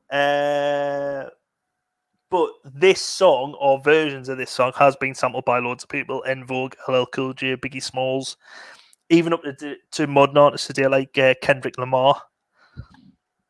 And it has been used on loads of soundtracks for TV and films, and was also in GTA San Andreas. James Brown could dance his ass off too. Mick Jagger probably learnt all his moves from him. They've all learnt them from me, man. PvP, what you talking about? You've just seen us there. I danced so hard, my mic goes off. They could have scripted this mix to make room for one of the possible Erasure tracks. Shifts of Fools or Chains of Love, both would have been fine. Don't tell Nick that. Lainey says, "Did you fall down the steps or stairs coming out of Flares?" She lost count of how many people she saw do that. Is Flares another nightclub? Flares was like a 70s bar in Sunderland above the Londonderry. I never fell down there. I once fell down the stairs out of Marlowe's with the help of a bouncer. Marlowe's was another bar upstairs. And I think, have you ever heard of when, in like the late 90s, when lads stag do's used to do like Chuck the Dwarf and they used to do stuff like that? Yeah. The bouncers of Marlowe's sort of invented that with punters who had been causing trouble or were just too pissed, and they used to just chuck them down the stairs. They used to give you a helping hand down, shall we say. I sort of done it. Not the worst I've seen, but yeah. It wouldn't happen nowadays. But yeah, like I said, there's no music video there. Yeah, to me, this is a fail. I just don't like it. Yeah. And next moving on to something that's great, though. This one. I love this one. And do you know what this reminds us of? Annabelle's Wednesday night, late 90s, every Wednesday, car wash, Rolls Royce. Another. The thing is, you used to go every week. They used to play the same songs, sometimes possibly in the same order. You knew what time of night it was because, this is on. Barry Manilow and Copacabana's on. I love Copacabana. I could do that on the karaoke, Copacabana. Love that. That used to be on every week. And the DJ used to always introduce as DISCO with Barry Manilow. And then he used to cut into the song. Her name was Lola. She was a showgirl. Dun, dun, dun, dun, dun, dun. And yeah, I used to love what this reminds me of, this car wash, is my childhood, because I was a child in the 70s before you were born. And I wondered why this was on this Now album, because this came out in 1976, according to Wikipedia, and there's no real like explanation as to why this was released in 1988, unless you know. Yeah, well, I looked through because, like you said, 1976 original release, number 1 in the States, number 9 in the UK. In 1988, I looked all over and I was like, well, why has it been on an advert? Was it on a film or something? And there's no explanation that I could find. And even in Wikipedia, I don't think it listed it. I had to go on to like the charts website. Yeah. And it said it got to number 20 in 1988 in the UK, but it doesn't, like, I couldn't find any reason. The only thing I can think of is S Express had a Rolls Royce Is this love we're looking for? It's not Rolls. It's not Rolls Royce. Rolls Royce. Rolls Royce. Get it right. Yeah. But that's the only thing I can think links them together. S Express had a massive Maybe it hit. was sampled, and that's why maybe it was sampled, and that's why it came out. But anyway, I don't mind it coming out again because it's absolutely fantastic. I love it. You can't, if I ever hear this, you can't not get up and dance. It's so great. I absolutely love it. And yeah, my dancing is only done in private. You're not going to see it. But your link below the stream didn't link to the video, which is like clips from the film Car Wash. Yeah, I didn't even realise it was a film because it was from the original soundtrack of the movie Car Wash. Yeah, which I've never seen. Actually, I've got the thing here. I've never seen the film, but the video to this, if it's the 1976 video, it must be, is absolutely fantastic. It's so cool. They're all in the car wash there, like washing the cars, and it's got Antonio Fargas in it, who was Huggy Bear. Huggy Bear, yes. That so reminds me of my childhood, Starsky and Hutch, and all that in the 70s. It's absolutely fantastic nostalgia trip for me. This song, I love it, and the video.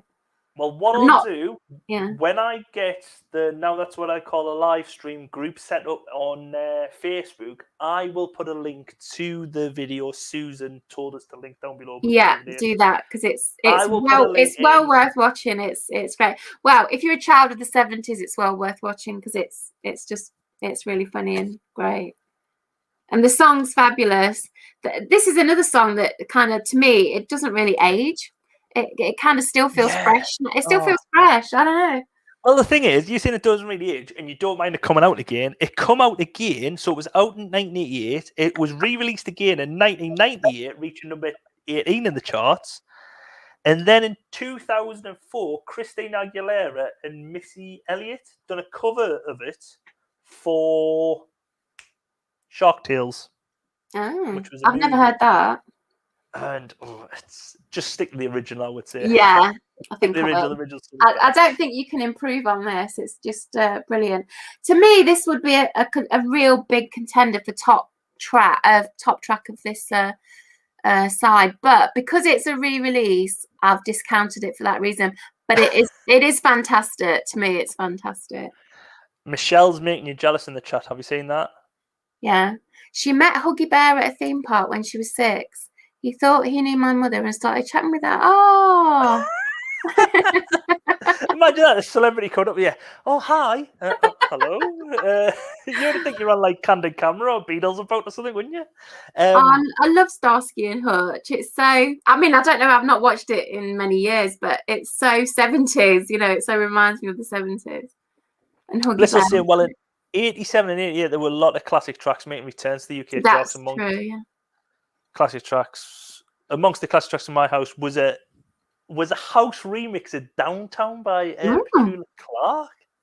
Oh, I'm gonna have to try and dig that out. I've never heard of that one. I like that Petula Clark song. I don't know about a remix, but I like the original. Well, there's a song which is coming up which I think's dire, but could have done with the house remix because I think it's got all the right elements, and I cannot find one. Yeah. So, it's possibly my worst track as well. Next up, we have Natalie Cole, Pink Cadillac. Yes, we do. Are you the same as me?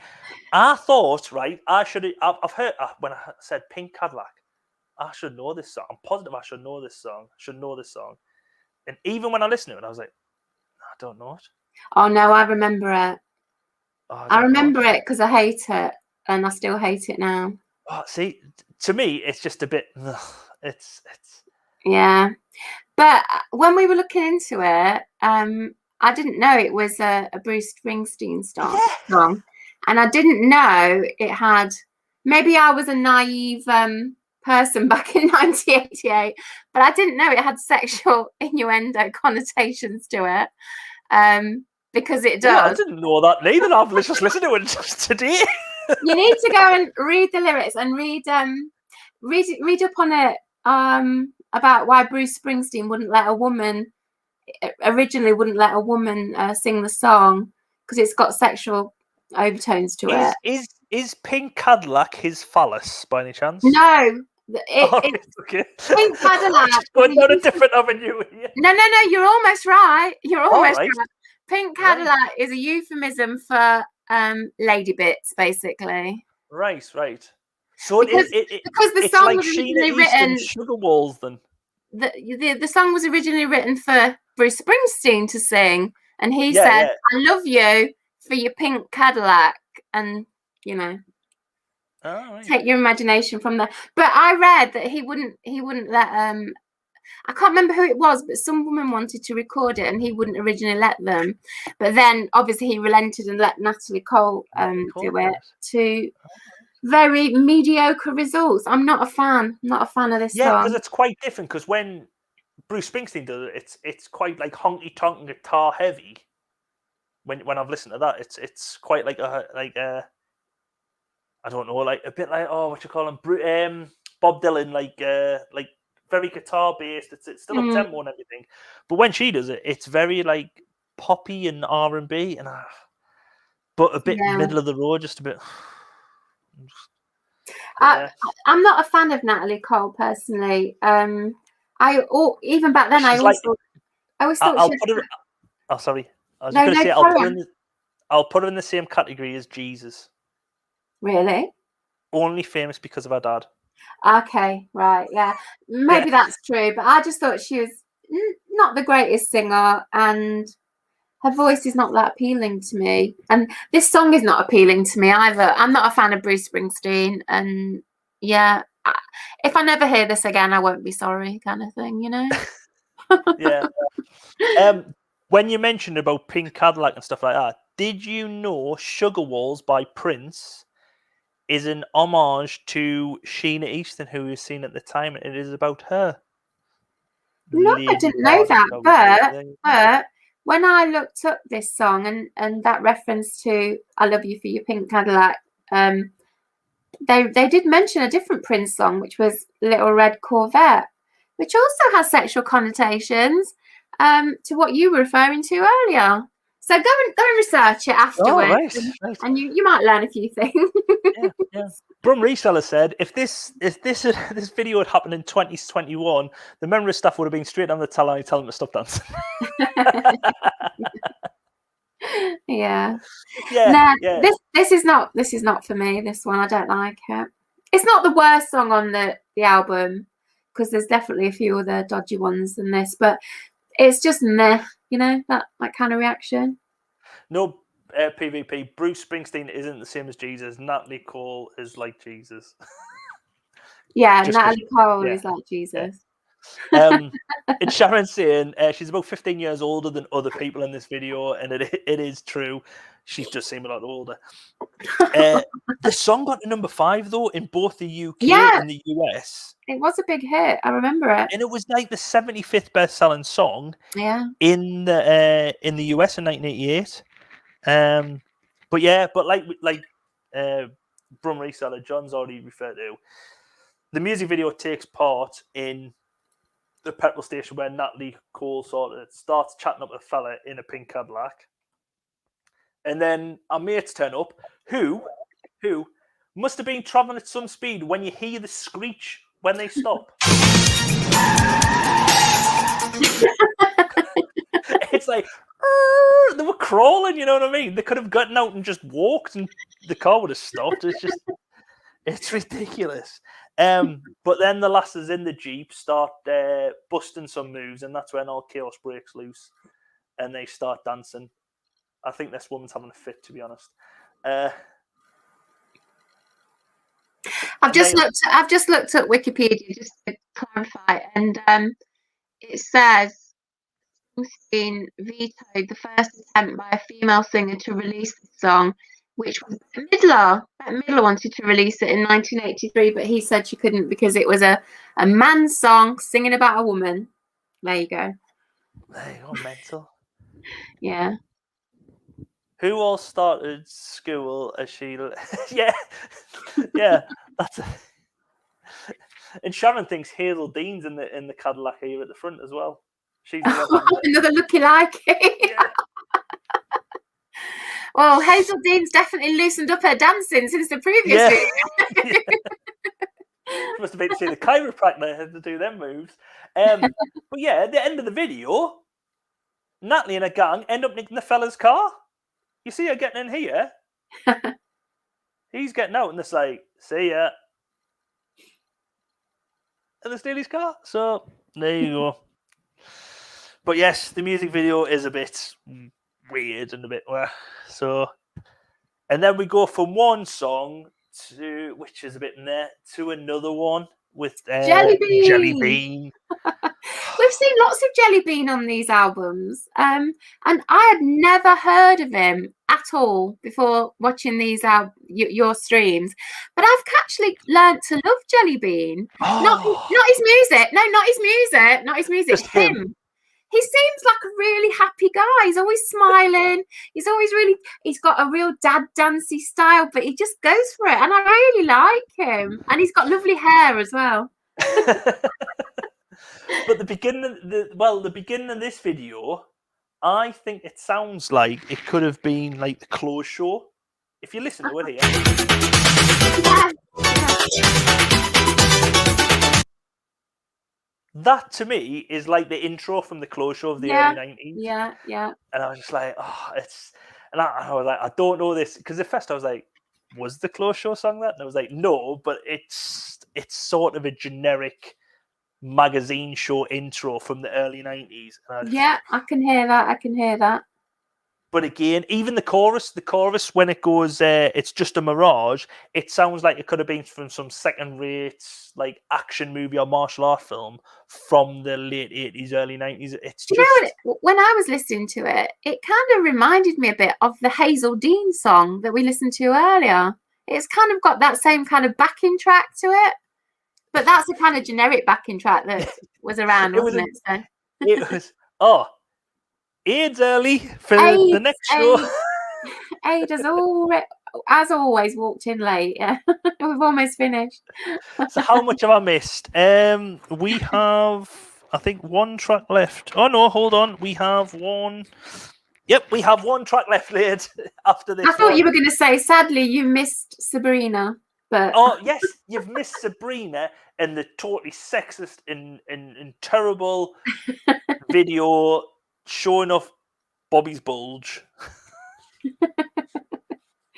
But yeah, this song's a bit meh to me. It is, but Jellybean and his lovely smile make up for it. I kind of like. I've warmed to him a lot watching him in these videos.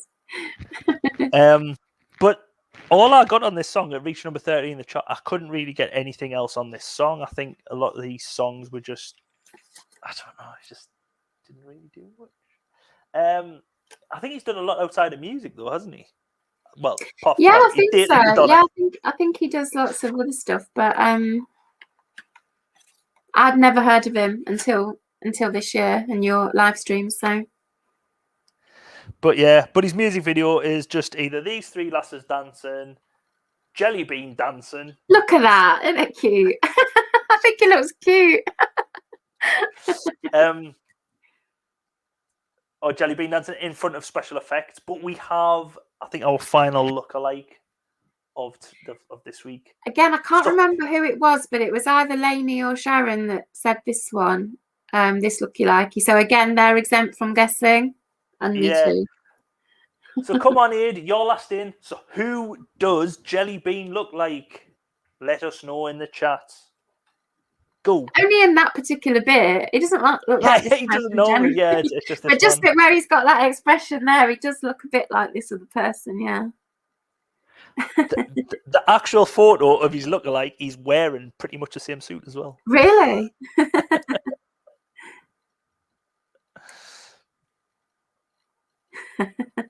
I'll give you a little clue. He's from Bolton. And for anyone who watched Post Selector should get that. From Bolton. I've never heard of these six people. I didn't know this person was from Bolton. Did you not know he's from Bolton? No. Jermaine Stewart is not from Bolton, no. I just think of Peter Kay So you've got half his name there, Susan. Yeah, well, I know who it is, but Peter. Yeah, I know. But Peter Kay is from Bolton as well. Maybe they're cousins. And so is Paddy McGinn. But the look, they're separated at birth, Peter Kay and this guy. Sharon can't even remember, and she probably came up with it. It's not a good one then, obviously. Another clue is his wife appeared naked in the video for the band Sweet Harmony. Well, in the music video for Sweet Harmony, not the guy from Dead or Alive, not Kirk Hammett, the guitar player for Metallica. Yeah, I know who his wife is. I didn't know she'd appeared naked in a video though. Yeah, married to Tess. Yeah, she appeared in. Oh, what's yeah? It He's called? married to Tess. His surname is Kay. Can we give you a few more clues? His first name is like the little dwarf from. It's not Pete Burns, no. He's like the little dwarf from. What's it called? I don't know. Vernon. Yes, Vernon Kay. It looks like. Even I've got in the same suit. It looks like Vernon Kay. It does a little bit, yeah. Just in that blurry photo, if you squint. Yeah. Well, the video's quite blurry, isn't it? It's not stood up well. Yeah, so it's not 4K, is it? And then finally we get onto the last track for here, and it's Will Downing, A Love Supreme. Never heard of him. Never heard of him, never heard of the track. No, me neither. And again, I think it's just an album filler. Yeah, agree. Which is, nah. You can have Sabrina, but you've got to take Will Downing. No, you can have S Express and Push It and the Doctor Who one. Yeah. And you can take Will Downing. They should have saved money on that Sabrina one and got some better stuff. That's what I think. Sabrina was brilliant. Sabrina was the best act. No, I've never heard of him, never heard of this song. And as soon as you hear that, you know, that jazz intro, I'm already off. Because I'm not a jazz fan, jazz, soul, whatever it is. And I've already forgotten it. But I've listened to it twice and I've already forgotten it. So it's not for me. You know the title of it, Love Supreme? It made me think of another jazz like classic. I've written it down somewhere. John Coltrane had an album called Love Supreme. So I don't know if it was a tribute to that. I don't know. Right. I don't know. I'm just like does say Jazz in the House remix, so it could be. Yeah, could be. But A Love Supreme to me, obviously the Sunderland fanzine's called A Love Supreme, so I thought of that. But I've also thought of the Robbie Williams track, and I was like, was Robbie Williams' song a cover? And I heard and I was like, no, it wasn't. Don't mention Robbie Williams in my presence, thank you. This got the number 4 in the charts, though. Really? Yeah, it got a number 4 in the charts. AIDS, glad you missed Glenn Medeiros. You need to go back and watch that Glenn Medeiros section because there's a fantastic Lucky Likey that you shouldn't miss. You shouldn't miss. You need to go back and see it. Michelle's just saying, fun fact, Will's cousin is the bass singer in, that's the one who sings like this, is so low. It's like his balls haven't just dropped, they're like in his feet. He's very low. And I know who she's talking about. Boys to Men. But yeah, because this song starts off and it has like an oriental, like, which is sampled in Hip Hop Hooray by Naughty by Nature. No one probably knows that. It's very niche song. I think UK. But it does sort of, but I think it's been on other tracks where it's like an oriental flute and it goes wow wow wow wow. I think I'd have to hear it again too. If you listen to the other song, you'll hear it, and it's like that. But then when the sax, like you're saying, the sax kicks in, and the sax intro just sounds like a backing, like Miami Vice or Columbo or someone where they're like, quickly, we need to go, guys, and they're like sneaking through corridors like this. It sounds like it's good. The A-Team, it's the backing track from an A-Team. Oh, let's make this. The bad guys are coming. And they burst through with like a van they've made out of, I don't know, sticky back plastic. It sounds like that. That's what I was thinking, Sharon. Grange Hill. What you just did is the intro to Grange Hill. That's how Grange Hill sounds.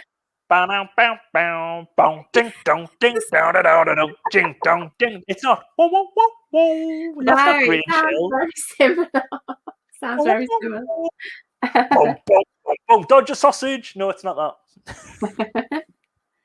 that. But yeah, the music video is just the only thing I can remember from this video is he's got a very nice jacket on the when he's on that jetty pier thing. Is that when he's singing mournfully in the distance? Is it the tooth nail thing? Oh, it's like a houndstooth pattern. Yeah, black and white one. Yeah, black and white houndstooth. I just thought, oh, he looks really cool and smart on that jetty, but I can't remember the song at all. So, but the thing is, apart from him singing there's loads of photographs of supposedly the woman who he's with, right? Yeah. But if you take them all individually, at one point she's lying on the beach, another point she's diving in the thing, another point she's like posing for like a home video. It looks like next week on holiday 88 we're going to here, and it just looks like it's a holiday advert for everything else. Yeah, it does. Yeah, especially when I've put them up here. It's like next week on holiday 88 we're going to Timbuktu. There he is in his jacket. You can just see it in that top. Yeah. Top right. It's a very nice jacket, whatever your name is. See, I've forgotten his name. Will. Yeah, this wasn't for me. But yes, that is the end of the now 13. No, now 12. Now 12. Now 13 is next. I will stop screen sharing. Stop sharing. Right. So we're back in the room. So we need your best and worst songs for this week. Aid will even let you pick out of your two you've heard. You can pick the other ones. So, Susan, I'll come to you first. Right. The best is really, really hard because, as I've said, there are quite a few. I'm discounting the Rosa Royce one because it's a re-release, but that is, to me, fantastic. So I think the other three that I would kind of like have up there are the Doctor Who one, S Express, and Push It. And I think out of those three, I'm going to go for S Express because I absolutely love that. Absolutely love it. I've got a feeling that'll win. I hope so. And then the worst one, normally I go for the one that's like the most forgettable and rubbish, and that would be on this. I think it would be Derrick B, but I'm going to go for the Bananarama one just because of that horrendous video, and also because I hate them. I understand because it's so sexist to them. Bulging that also because I just they bring something out in me like a trigger, and I really detest them. I don't know why. I just don't like them. So I'm going to go for Bananarama, and I know that won't win worse because lots of people love it, but that's just me. Okay. So for me, best song and best video of so far of doing these now albums of all time. Of all time. Best music video of all time is Sabrina, Boys. So that gets best. For me, worst one is Natalie Cole and Pink Cadillac. Yeah, I can go with that. Definitely the Natalie Cole one. So yeah, let's have. Oh, it just jumped. Right. So the best song for Sharon is Push It. There's 5 in contention for Aid. Michelle is Push. Oh, Michelle, we're gonna have a falling out because you've picked Sabrina as the worst one. I cannot believe that. Yeah, Michelle's got a good taste there. Best for Lainey is also Push It. And the worst is Derrick What's It.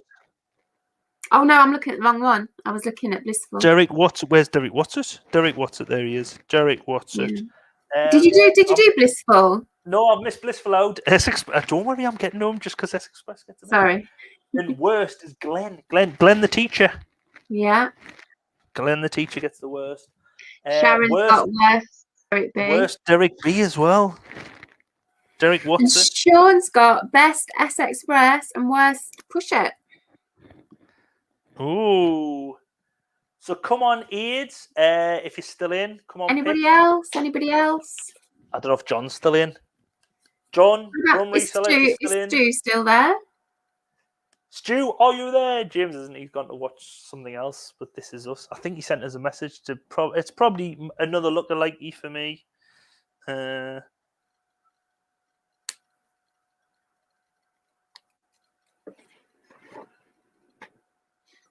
No, just a screenshot of no one likes Neil.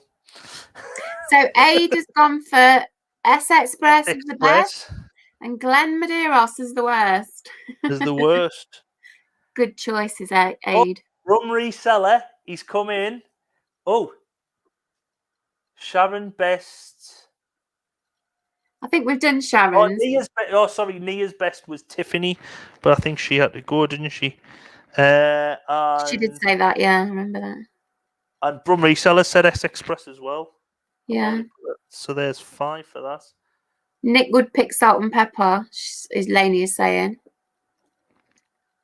Yeah. It's funny, the chat kind of jumps around a bit, doesn't it? I've never really watched it closely. For Brum, it's Derrick B as well. And then Sharon, lol, I've always had the classic bands, the best. Hard to go wrong with the Beatles, Stones, and Zeppelin. Michelle, I'm sure Glenn is a wonderful educator. I'm sure he always is. kind of positive. Always kind of positive. I'm sure he is, but don't worry, he's not the worst on here. I think PvP, do you want to pick your best and worst before I round it up?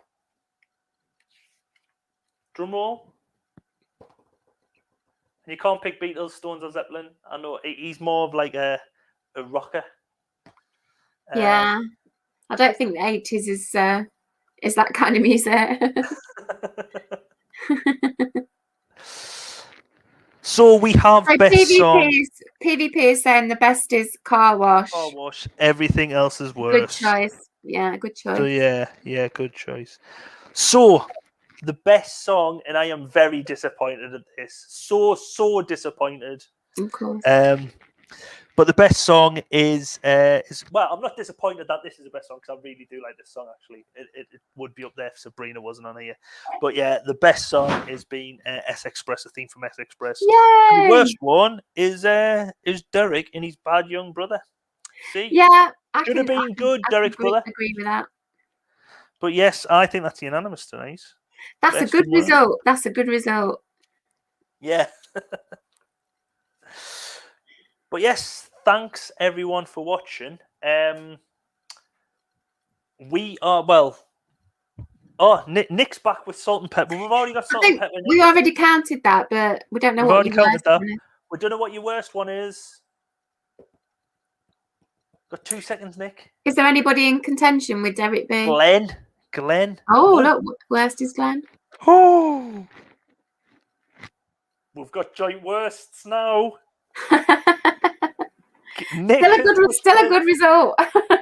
Nick has pushed Glenn Medeiros into the worst song category. So this week we have both Glenn Medeiros and Derrick B with his bad young brother both being the worst. Yeah, but S Express won it, Nick. Yeah. So there you go. Like I was just saying, thank you everyone for watching. Nick's just saying. Rich, have you voted? I don't think Rich has voted now. This is not like an election, is it? Where you have like a 10 p.m. and that's it. You can't come in late and vote. Well, we're 38 minutes late. Well, any more? While Night's Live's thinking about it, who have you got on next week? We've got no one on next week. What I'm gonna do? He's just pumped an S Express to the there as well. We need a worst one for you as well. Night's Life. Glenn Medeiros gets a reprisal at the last minute. So it's back to where we were then, basically. As we were. Yeah. No, I was just going to say there is no live stream next week, and there's none the week after. We're going to take a 2-week break. Okay. I've got a hell of a lot on at the moment, with trying to sort houses out and everything. I know Stu, he's trying to he's got a load of assessments because there's no exams this year, so he's got to do assessments with his school and everything. So there'll be no live stream next week. There'll be no live stream the week after. But the week after that, 7th of June, we are back. So hopefully you can all come and join us that week. Where am I at? But like I said before, look out on Facebook. Oh, Ian J is coming back. See you in June, 4 days before. We can have a birthday celebration for Blissful coming back on the 7th. His birthday is on the 11th, so we will have a big celebration for him. Don't worry about lagging behind, Nick. But yeah, look out for the Facebook group. If you're on Facebook, I will set up a Now That's What I Call live stream group.